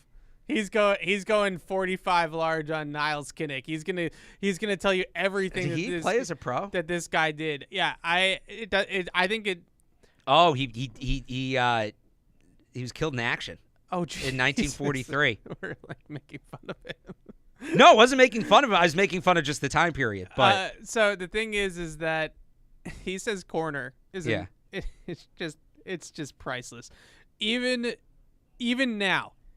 Even after the offensive ineptitude over the last 2 years got him fired, he still will not admit that wide receiver matters. He still will admit that it matters. I don't understand. You know he did that as a bit, right? He's in the media now. Yes, it was a bit. It was a bit. Oh, God. He did it to get this exact reaction. So not only did he not admit that wide receivers matter after getting fired, basically for having no wide receivers, he also kind of killed Drake Maye. Now, he killed them all, and that was part of the bit, was that we wanted unfiltered Bill Belichick when you're in the meeting rooms, and a couple of the players, I think James White was one of them, said, oh, this is just like a team meeting with Bill. Well, here's your one good play, and here's your 17 bad ones, right? Like, that's just a team meeting with Bill. But he was pretty harsh about Drake Maye. He was pretty positive about J.J. McCarthy and Bo Nix, and he was over the top about Cooper DeJean, which just tells you that if Bill Belichick was running this draft last night, the Patriots are trading down with the Minnesota Vikings. They're taking Bo Nix or J.J. McCarthy at 11, and they're taking Cooper DeJean at 23. And there's no doubt about it. Yeah. There's no doubt about it. It might have been Cooper DeJean at 11 and Bo Nix at 23. I heard he liked J.J. McCarthy. Which makes sense. Yeah. So maybe it would have been JJ at 11 and DeJean at 23. Okay, so Emery emails in and said that the board that I'm referring to, apparently Pat McAfee's, the show said it was Field Yates's list of needs, not Bill's. Oh, so okay. I thought the rankings were Field Yates's, but the needs were Belichick's. Okay, so it was all Field Yates. He said it's all Field Yates, and that Bill said wide receiver was a need for the Patriots, but I still think Bill's taking a defensive player in that first round. If he's trading down with Minnesota, he's taking those double ones, and he's hitting quarterback, and he's hitting defense. And he's not taking the toolsy quarterback with the footwork issues. He's taking Bo Nix. He's taking J.J. McCarthy. Maybe Penix. He might have been a Penix guy. Maybe. He would have liked the experience. He said that was the first word out of his mouth about Drake Maye, was the lack of experience. Yeah.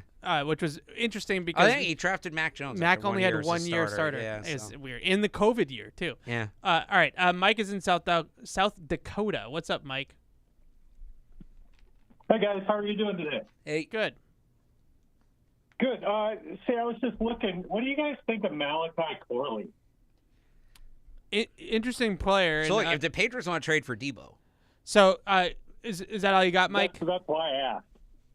Thanks for the call, Mike. I appreciate it. It's a good question. So I think the Patriots like Xavier Legette. That's just a hunch, but I think they like Xavier Legette, who's also Deebo Samuel reincarnated. Right. Malachi Corley's day 2 Legette. Is day 2 Legette or Deebo or whatever you want to call it.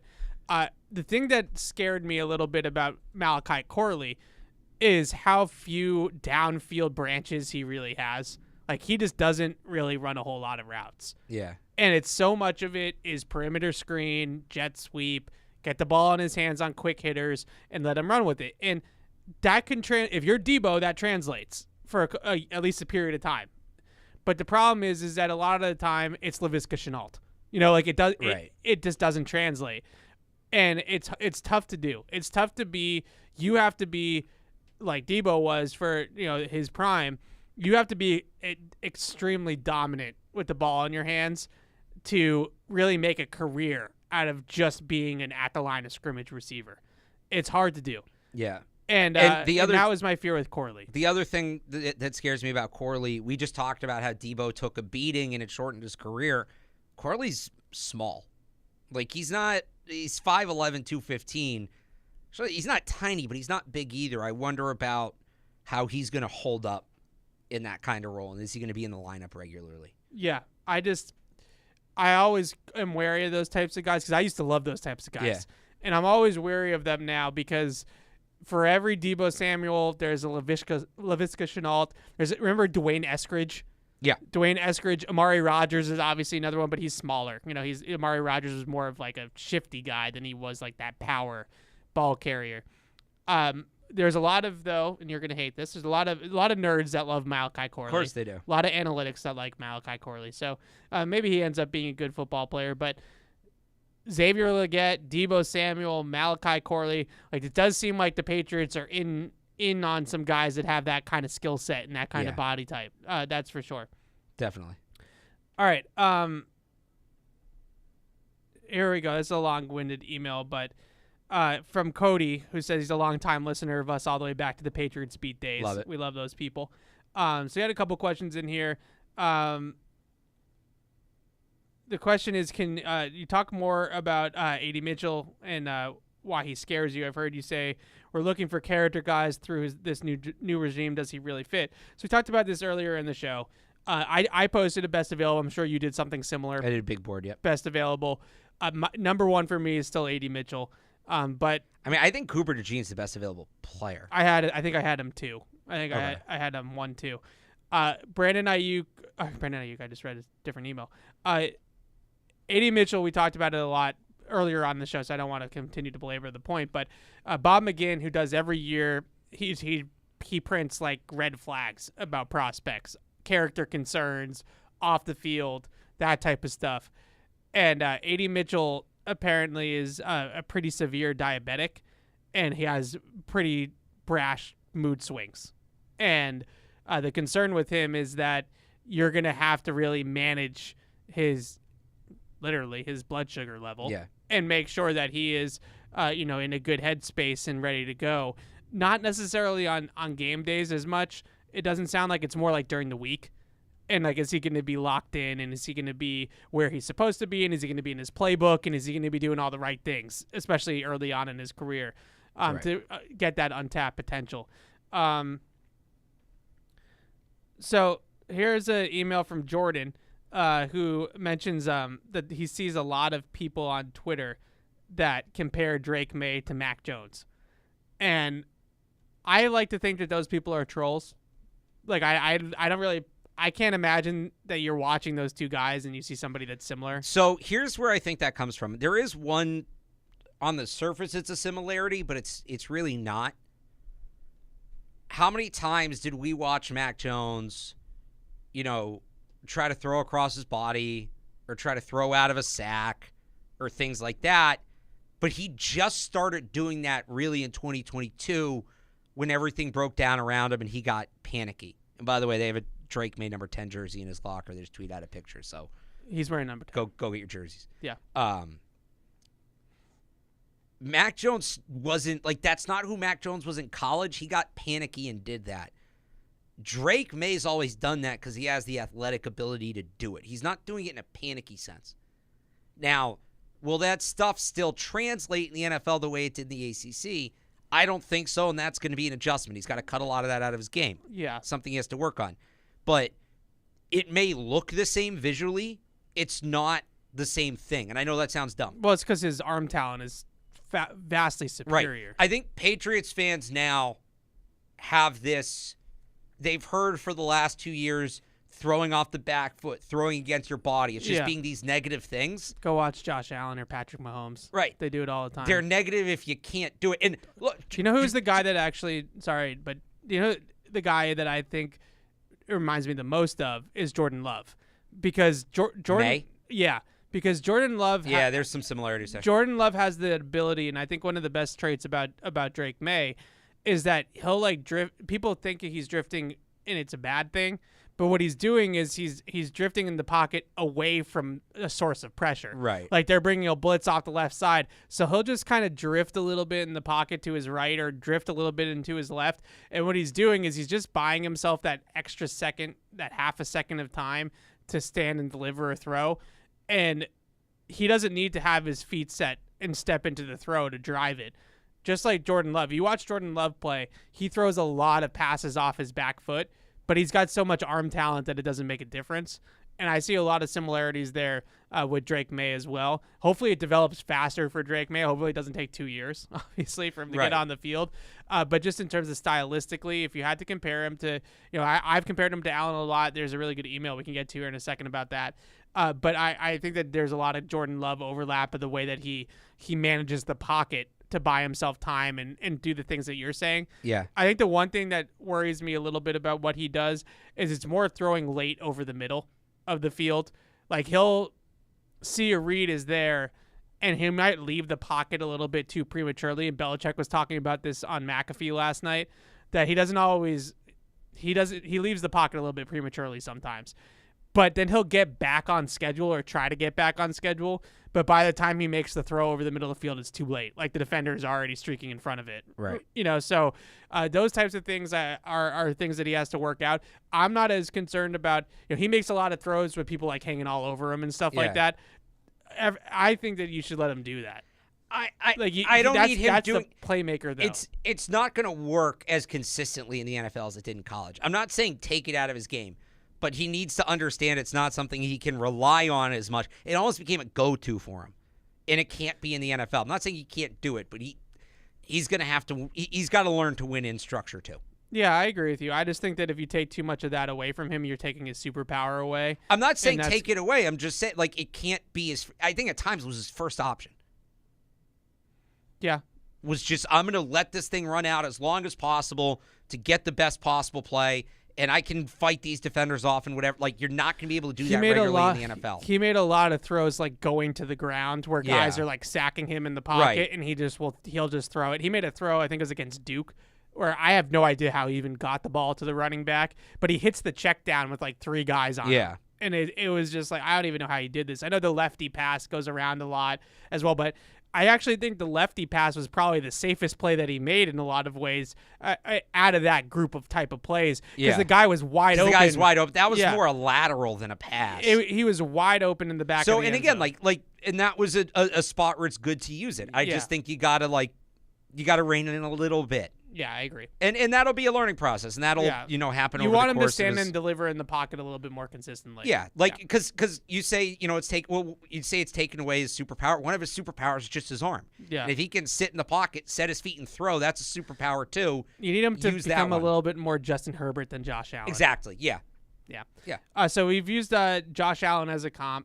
This is Emery emailing in and said, what can you tell us about Josh Allen's skill development timeline?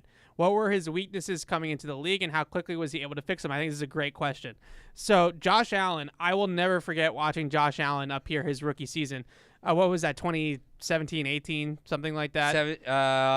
18, because he 18, was the 19. Baker. Oh, was it 9? No, he was Lamar. Lamar was 18, right?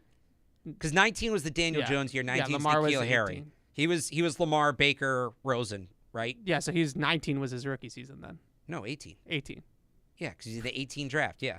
We're so bad at this. No, I know what it is. You're confusing me. 18. I remember watching him. This was still 2018 NFL draft. Baker Mayfield, Sam Darnold, Josh Allen, Josh Rosen, Lamar Jackson. Yeah, idiots. I have a couple things to say about that. Who's actually the next quarterback who went? But the biggest thing that on this Josh Allen question, which I love. You know who the next quarterback went after Lamar? It was in the third round. Was it the guy, the Cleveland Browns guy? Nope. Who was it? He has a very famous moment with the Cleveland Browns. Who was it? AFC North. Who was it? I think he's still in the league. Mason Rudolph. Oh, okay. Mason Rudolph. Remember future Patriot else. Kyle Lauletta?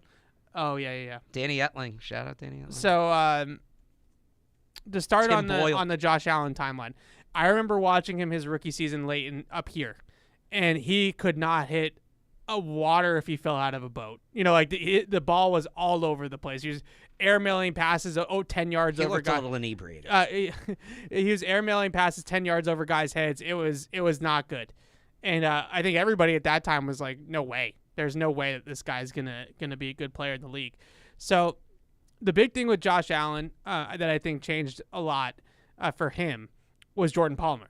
So he started working with Jordan Palmer in the offseason, one of these QB mechanical coaches, private coaches. Yeah. And they really worked hard on almost retraining him how to throw the ball, like mechanically, from the ground up. Obviously, it started with his footwork, but they also got him to spin on his axis a little bit smoother and shorten up his release. Like he throws the ball differently now, just point blank. But all these things were worked on. Year 2, I think people underestimate how much of a leap Josh Allen was already making in his second season with the Bills. If you look at his stats from his second year, are they, did he throw for 50 touchdowns? No. But he's already a positive player by year 2. He's already a 2-to-1 touchdown to interception ratio, all that kind of stuff. And then they get Diggs and then it takes off, right? And that's sort of the timeline. But he was already a pretty good quarterback by his second season. It was really only his rookie year where he was a mess.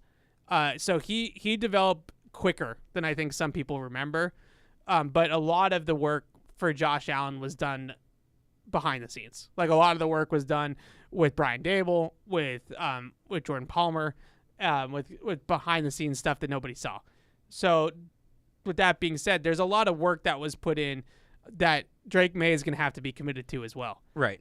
Josh Allen deserves a lot of credit for being Josh Allen. He deserves second most credit. Who deserves the most Daboll. credit? Oh, God. Give him some credit. He developed I gave himself. him some, but we talk about this with Brady a lot as well. Those guys, I'm not saying Josh Allen was as maniacal as Brady was. Nobody is. But those guys worked at their crafts. That's the bottom line. They worked at their crafts as hard as they possibly could to improve and get, Brady get bigger, stronger, Allen to get more mechanically sound. And he was able to do it. And that's what the other thing when we talk about, the Patriots need to surround Drake Maye with the right pieces. That was how we started the show. Right. Now, it's also on Drake Maye to individually develop himself. There's individual development that he needs with his footwork and with his base and with his timing and all that kind of stuff. It's going to be on him. A big part of that is going to be on him.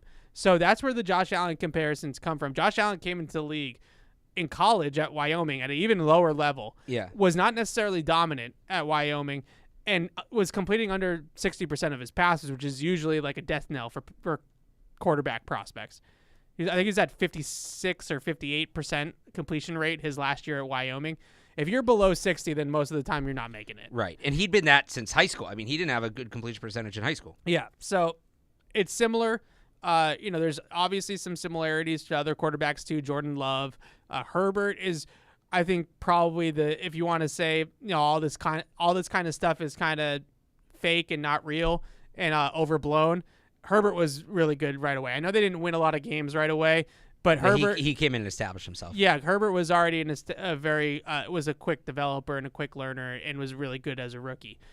So if you want to go that route and say that all of this has just been overblown, draft nonsense, then it's Justin Herbert. If you want to say it's going to take the developmental track a little bit, but he's going to play through it, it'll be Josh Allen.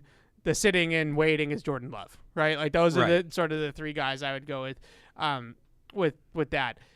The other thing that I think is interesting about Josh Allen. So you mentioned Baker Mayfield went 1-1 in that draft. Josh Allen goes 8 to the Bills, right? If I have Is it 7 or 8? 8, it's 7 or 8, and then Lamar goes 32nd. Yep. You forgot Josh Rosen. No, I didn't. And Sam Darnold. No, I didn't. 7th. Okay. Roquan Smith went 8. So Baker goes 1-1. Yeah. Josh Allen goes 7th. Yeah. Lamar goes 32nd. Yep. And Sam Darnold went 3rd. Who was the people in the building in Cleveland when they I've took thought Baker? about this. Elliot Wolf was the assistant GM. And who was the offensive coordinator?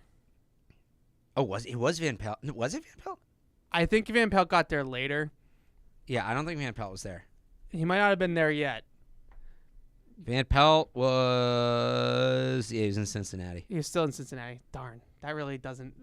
Regardless. All right, no, this It's is still a worse than relevant Elliot point. Wolf. No, it would really work if it was both of them. because Elliot Wolf talked last week about being in the front office that chose Baker Mayfield over Lamar Jackson, and that's kind of what J.J. McCarthy over Drake Maye would have felt like to me. Yeah. Take the swing.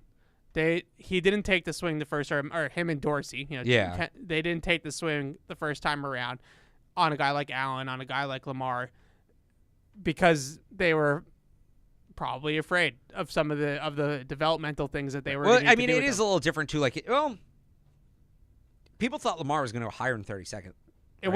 Yeah, but I think it's different because they had the first overall pick. It's a little different at 1-1. It would have been like taking, the risk on Drake Maye over like a Caleb Williams almost. But the thing is that Baker was the consensus pick, but he was also more pro-ready. He was also more polished. Like, that was the whole concern with Lamar and Josh Allen. And it seems like I think Elliot Wolf maybe learned a lesson or two about ceiling and potential and how important those things are. Baker Mayfield, up until last year, his best year was as a rookie, a lot like Mac Jones. And then it went like this for him. And I think that Elliot Wolf has now lived through both of those guys. He's lived through Baker and he's lived through Mac Jones, and he's watched it front and center and seen that they're the best they're going to be right when they're drafted. And then it plateaus and then it falls out. And I think that's what they're hoping to avoid. They're hoping to get a guy that's going to ascend like this. Yeah. Instead of a floor guy that's going to fall. Right. So it'll be interesting to see if he ends up being great, because he's going the total opposite way. Yeah. Than both the other quarterbacks he's taken. All right, Jordan is in Georgia. What's up, Jordan? Hello. Hello. Hey. You're on the air. What's up? Hey, first-time caller. Love you guys. Love the show. Thank you. I got a random question here. Sure. Love these. Got Hoswai Juke in the background of your show. We do. Hey, I think it's the first person that's ever realized that. Good job. Appreciate that. That was a purposeful decision. I was wondering if you had to choose a play from Alex Van Pelt's offense, I love this put question. up there, what would it be? Ooh. Jordan, that is one of the best questions we've gotten in a long time. Does that also mean we need to change the And I logo? appreciate the question and for you listening, so thanks so much. That's a great question. That's such a great question. That's like one of our best listeners. It's now a little bit outdated. It's a little bit outdated because, we don't have the same playbook anymore. Yeah. So, if I had to pick, I'm going with Leak, because Leak is the best play in football. So for people that don't know, Leak is in all of these Shanahan tree offenses, right? Shanahan, LaFleur, Van Pelt, all these guys run it. And basically all it is that they're going to run the play action. They're going to boot the quarterback out to the right, and they're going to try to sneak the tight end out the backside of the formation. And what happens most of the time is that the tight end just gets lost in the wash, right? And the defense forgets to account for the tight end. There it is, right? That's Leak. That's Leak. There you go. So this is Leak. And I had to get the Madden art. So you see the red route right there. It's the primary route, yeah. That's the Leak route, okay? And you see the bootleg going this way. You have all the routes. The whole flow of the play is going in one direction. Yeah. The tight end sneaks out the back door. And not only do I love the tight end. Just closer, you can point to it. Not only is the tight end usually open on that. You can't really see the tight lead. end in there. Highlight that. It's not. Right here. Yeah, right. This route. No. The secondary tight end.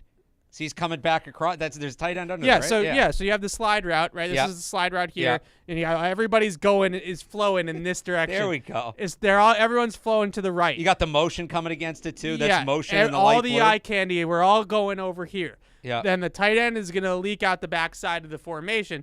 Now, a great play in Madden too. Now, the thing about Leak is that you need a quarterback that can roll to his right, stop, and then throw a bomb back to his left. Patriots just drafted one of those guys. They did. They drafted a guy that's excellent at that. You ain't running Leak with Bo Nix. Nope. All right? He's not getting the ball there. There were 2 Leak quarterbacks, I think, at the top of this draft. Yeah. It was May and Penix. Yeah.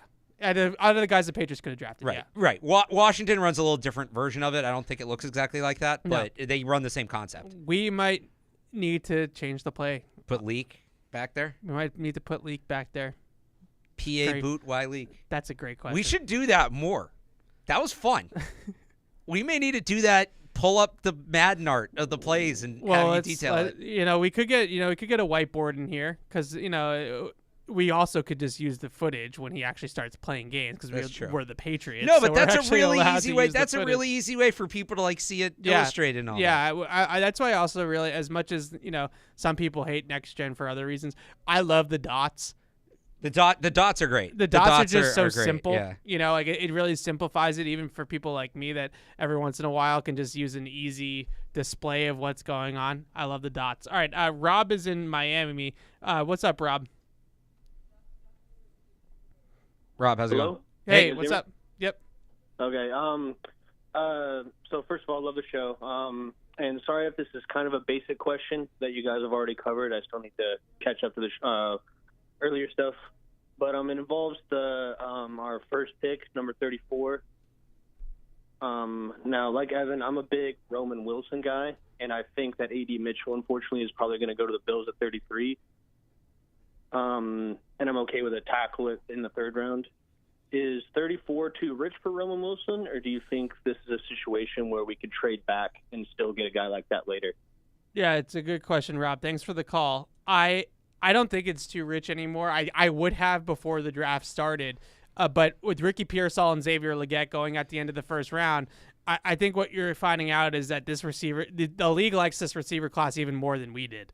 Well, in some cases. Here's the thing, though. If you want that route runner, that separator, do you like Roman Wilson better than Ladd McConkey?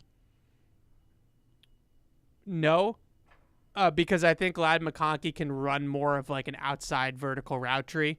Ladd McConkey is not. I don't think Ladd McConkey is just a slot receiver. Well, so I guess here's my point. I think Ladd McConkey can do more than Roman Wilson. But me too. So is it too early for Roman Wilson? If you really love him, maybe not. But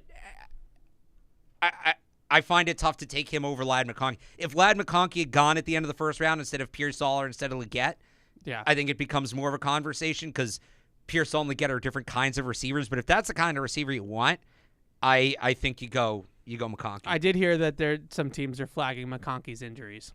No. Well, that could change things. Yeah, so he had back and ankle nagging injuries last year. So that could possibly be a deterrent with McConkey. But McConkey to me is don't misunderstand Ladd McConkey. Ladd McConkey, he's not Julian Edelman. No, my comp for Ladd McConkey was Chris Olave. Ladd McConkey's game is that his acceleration off the line of scrimmage in the first 10 yards is so good that he gets defenders opened up really quickly, and then he's got stop on a dime ability. So he's really a vertical route runner, Ladd McConkey, on the outside of the formation. He could do it from the slot too, obviously, but he's not a jitterbug first level, juke route slot receiver. That's not his game. He's got vertical ability. So if you're looking for somebody that can play a little bit more on the outside and do a little bit more of those things, then I think Ladd McConkey is a better fit than Roman Wilson. I am a Roman Wilson guy, though, and I think Roman Wilson's going to be a great pro somewhere. I don't know if it will be here, but I think Roman Wilson can be a really good player in the league. All right. This is David from Madrid. Do you guys think there's going to be a run of CBs in the 2nd round? Is there still a chance that someone like Saints Drill falls to 68? So the CBs didn't go very fast, right? You had Quinyon Mitchell. Started at 22. Yeah, and who was the other receiver that went in the 1st round? Corner. Yeah, I don't know why I said receiver. There were 3, right? Quinyon Mitchell, Nate Wiggins, Terry, and Arnold. I do like I got the order wrong. It was Mitchell, then Arnold to the Lions at 24. They trade up with Dallas. Nate Wiggins is a dog. In Baltimore? What a fit. So, he was always a Raven. Baltimore and Philly. annoy the crap out of me, but I also love it. They just like pull up Mel Kiper's mock draft, and they just take the pick that's going to get them the positive press. But you know, every single year, it usually works. That's what I said on the air last night. I was like, the Eagles took Jordan Davis, usually works. Yeah. The Ravens took Kyle Hamilton, usually works. Right. If you just stick to the consensus, it usually works. Well, and that was the Patriots last night. And nobody can get mad at you because everybody had it that way. So if we all in 3 years are killing the Patriots for taking Drake Maye, then we're all hypocrites. Right. So I'm with that. Howie Roseman does it right. Just load up on the consensus players because 9 times out of 10, if the whole league is saying this guy is good, then he's the most likely to be good. You know what I would say? At the end of the day, the NFL draft's about adding good players. Period. Full stop. Oh, I'll say this on the Patriots draft. I meant to say this at the top of the show. By drafting Drake Maye, the Patriots had a good draft. They got a potential franchise quarterback. Whether or not he realizes that potential, we'll have to see, but they did what they needed to do. They had a good draft. To me, the next 2 days decide if it's a good draft or a great draft. But I think they had a good draft. I'm ready to say that already. So back to the cornerback question. Yeah. Because I guess Field Yates or Bill Belichick, one of the other things that cornerback is a need for the Patriots. I could see Jonathan Jones getting up there in age. It's a need. I just don't think it might be 4. Yeah. But it's a distant 4 to the top 3. Yeah. A lot of the corners, now we both love Cam Hart from Notre Dame, so he would be one guy that's an outside guy. But a lot of the corners on day 2 of this draft are nickels. Yeah. A lot of them. Sane Strill, Max Melton. I do like Ennis Renstraw from Missouri. He reminds me a lot of Jonathan Jones. Yeah. He's a little bit undersized in terms of weight, Yeah. kind of like Gonzo, long but not heavy. He has an injury history too. Yeah, he has a very bad injury history. The only real outside guy I think on day 2 is TJ Tampa, right, from Iowa State. Yeah, who I wasn't crazy about. A little stiff, like thick-bodied. Like I think TJ Tampa is going to be a great cover 2 corner. If you're a zone team, I think he's really a fit. For the Patriots, I think he's a little stiff for me in man coverage. Right. I would be a little concerned. I guess Kyrie Jackson, but there's a bunch of stuff with Kyrie Jackson that worries me. Yeah. Obviously, Kool-Aid. Do you know who I actually really did like? Kool-Aid's kind of a hybrid tweener, though. Yeah, who I think is going to fall because of his 40 time was Lassiter from Georgia. He's like a safety, isn't he? He had some really good press man tape against Alabama Did he? In the SEC championship game. His long speed is going to be an issue, but he rides guys. He's kind of like Cam Hart. He's a very physical guy, can play press man, can mirror and match off the line of scrimmage. He's ran like a 4.6. So he's going to have long speed issues that might move him to safety. But I liked him if you're trying to still get to outside. Ennis is going to be a good player if he stays healthy in the league from Missouri. He's going to be a good player if he stays healthy. Other than that, though, a lot of these guys I think are safety nickel tweener hybrids, whatever you want to call it. Max Melton's a great player. Sandstrell is an absolute dude. But those guys I think are going to play slot in the league. And then you get into like the developmental guys at corner. You start the kid from Auburn, what's his name? DJ James. Yeah. Right. Those types of guys. Like you start getting into 3rd, 4th, 5th round. A lot of people like DeMarcus Robinson, right? It is from Mississippi State, like the edge rusher. No. Maybe I'm thinking of the wrong name. I'll look it up. DeCamerion. Richardson. Richardson. Marcus Robinson. That's a wrong different player. Wrong freaking guy, Evan. He's 6'3" and runs like a 4.3, but he's super raw. 4th, 5th round guy. That's where I could see them going at corner. Is like a guy like that. 5th round, that 5th round pick, developmental raw, kind of like what they picked like Amir Speed and Isaiah Bolden last year. All right, let's go back to the phones. Jay is in Minnesota. What's up, Jay? Hello, guys. How's it going? Hey. Good. Good. So I had a question. I don't know if you guys talked about it at the top of the show, but how much stock do you give into the Patriots actually trading for Deebo Samuels? I think Ian Rappaport had a good point on if you were to trade for him, he still needs to do his physical, and if you were to trade a pick away, then he doesn't pass the physical for some reason, and the pick's already made, so it can get messy that way. But what do you think that they could give up for Deebo, and what would make sense? I don't think it's going to happen, but wondering what you guys think. And then also, if they don't trade for Deebo, what kind of prototype receiver is best fit for Drake Maye for who's left? Like somebody who's shorter and faster, or somebody who's bigger and can get the ball? Yeah. Thanks for the call, Jay. Appreciate it. So with Debo, we did talk about it a little bit earlier. I still would trade for Debo. I just wouldn't give up a day 2 pick for Debo. Well, the point about the physical is interesting. Yeah, I mean, everybody takes the physical, though. Bill was talking about it with Randy but Moss. It's like, oh, we're going to pat you down and make sure you have no broken bones. Okay, you're good. No, all right, this is different. This is a guy that's been hurt a lot. This is a real physical. I'd want them to give him a real physical, and if you trade a pick and then the physical doesn't pass, that's a good point. They could void it. That's a good point. I may only trade a future pick for Deebo Samuel. I would still probably trade a day 3 pick for him, 4th round. Yeah. Look, we always throw these trade compensations out, and we could be way off. And then we end up being way. We could be. I can't get excited about Deebo Samuel. I can't. I can't not get for excited. where they're at. I can't get excited about just Deebo Samuel. But right. To the other point that he had about what kind of receiver, I think that a size speed guy is the best pairing for Drake Maye. You need to have the speed because you want to be a big play offense with him. You're going to want him to throw bombs. You're not asking to be. You're not death by 1,000 paper cuts with Drake Maye. You're going for haymakers. So you want to be able to throw the ball down the field. But I also think catch radius is important because he's not going to be pinpoint accurate all the time. So if you do have like a 6'2", 6'3" guy that can go up and get it, that can reach outside his frame, that can make acrobatic catches, that helps him. That helps Drake Maye a lot. If you have kind of like an accuracy erasing receiver on the outside. That's why I've loved A.D. Mitchell for them from the jump, because I figured Drake Maye was going to be the quarterback. Now you have a 6'2" receiver, runs a 4.3 with a 40-inch vertical. You have an accuracy erasing vertical threat, and you have the big arm quarterback. The other guy that I think we should talk about briefly that fits that is Tez Walker, who he played with at North Carolina. I don't love Tez Walker as their only receiver addition, but if we're going to do Debo, we're going to talk about Debo. Debo for, their 4th round pick, their 5th round pick, whatever it takes, and then still taking Tez Walker. I like that. I think you got a lot of weapons now. I think you got guys on the outside that can win. I think you got Deebo Samuel, who, for all of his injury history, his age, all this kind of stuff, let's not be naive. If the Patriots trade for Deebo Samuel, he's the best skill player on the team. He's the best skill player on the team. Yeah, but for how long? Like, that's the thing. You're working on a build-up here, and we just talked about with his injury history and his age, I'd like to see them do something a little more sustainable. I just don't think Deebo, he helps you in 2024. Does he help you beyond that?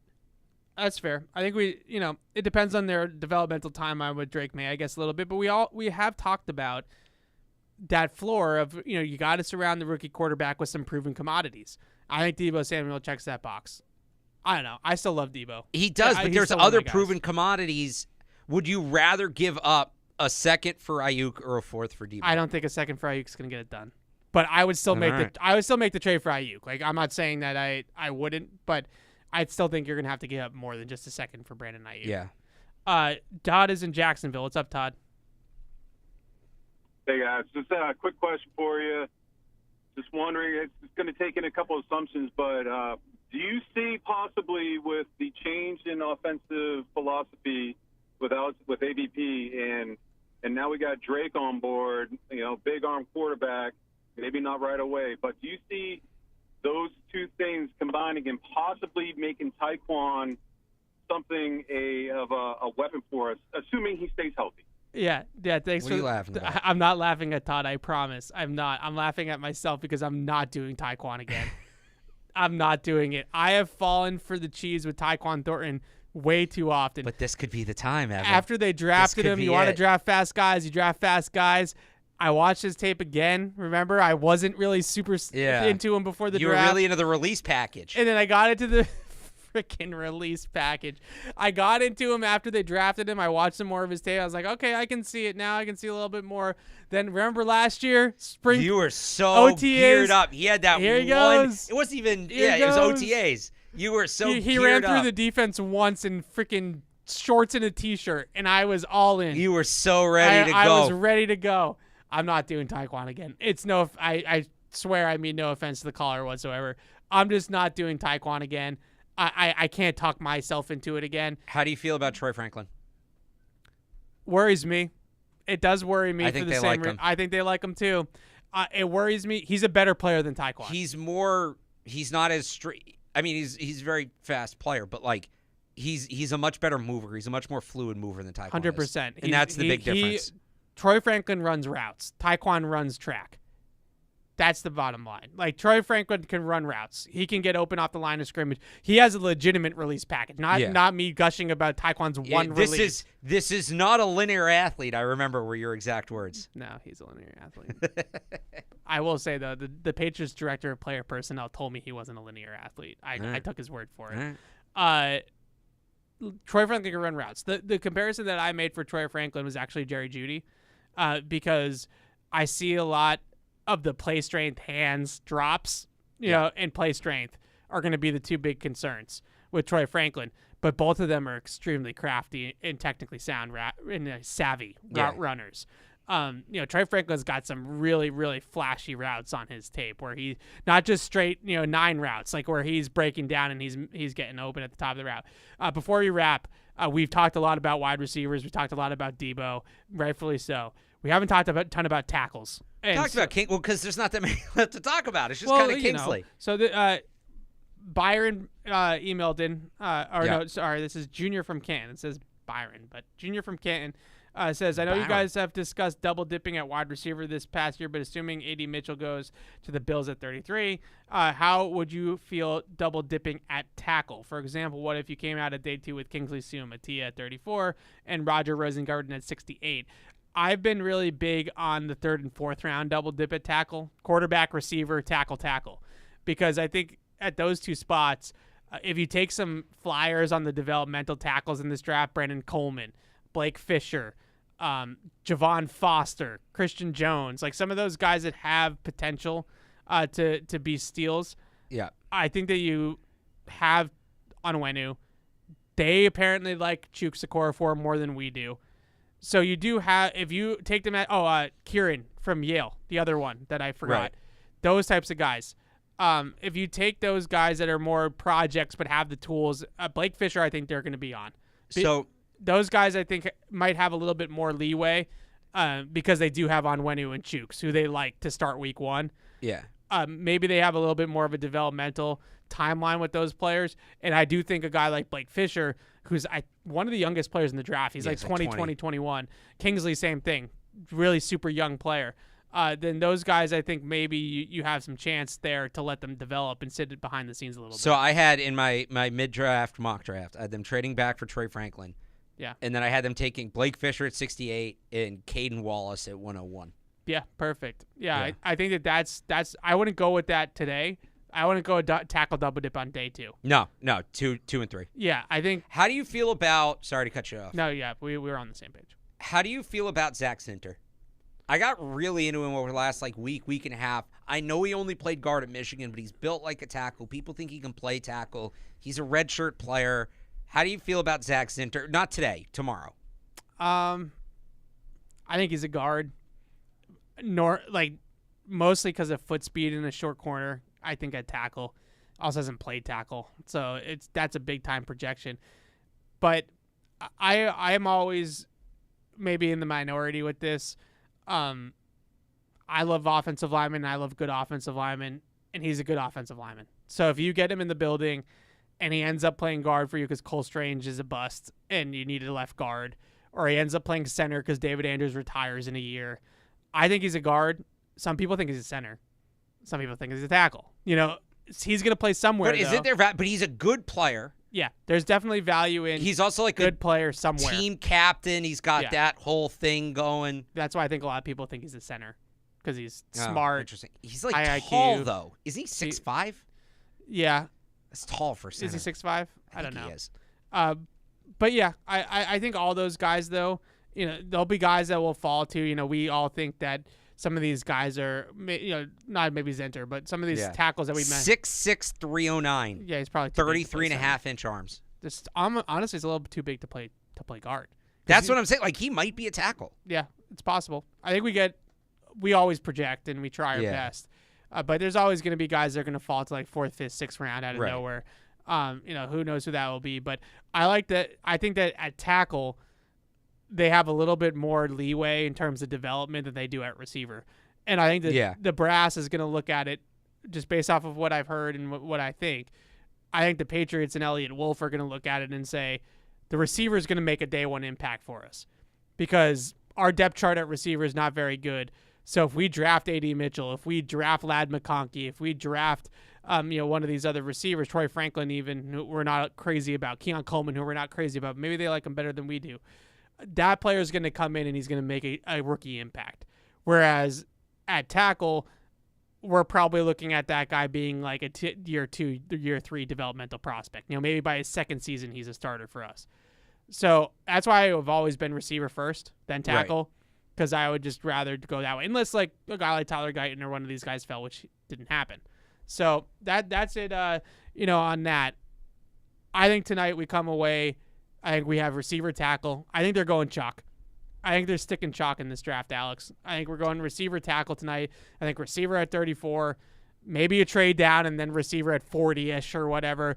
But receiver tackle, see you on day 3. The only thing is if they move back, and I think they're going to move back, if they add an extra day 2 pick, I do think they mix in defense, whether that be a safety, Cam Kitchens, Dadrian Taylor Demerson, maybe an edge rusher. Does Austin Booker come into play? Right. So if you move back from 34, there's a trade with the Packers where it's like 34 for 41 and 88. Yeah.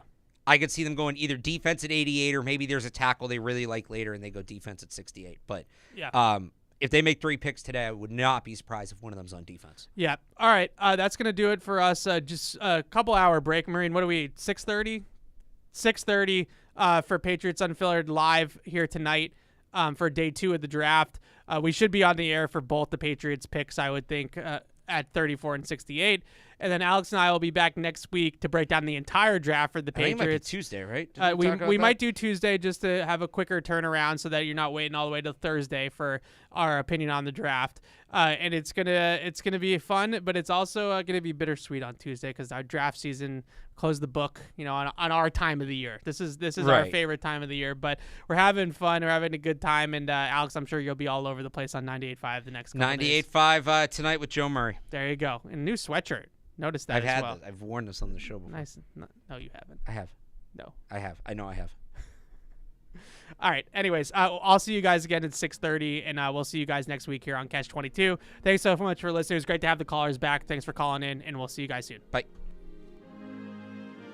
Thank you for downloading this podcast. Subscribe on Apple, Google Play, and everywhere else you listen. Like the show? Please rate and review us. Listener comments and ratings help keep us high in the podcast rankings so new listeners can find us. Be sure to check patriots.com for more news and more podcasts.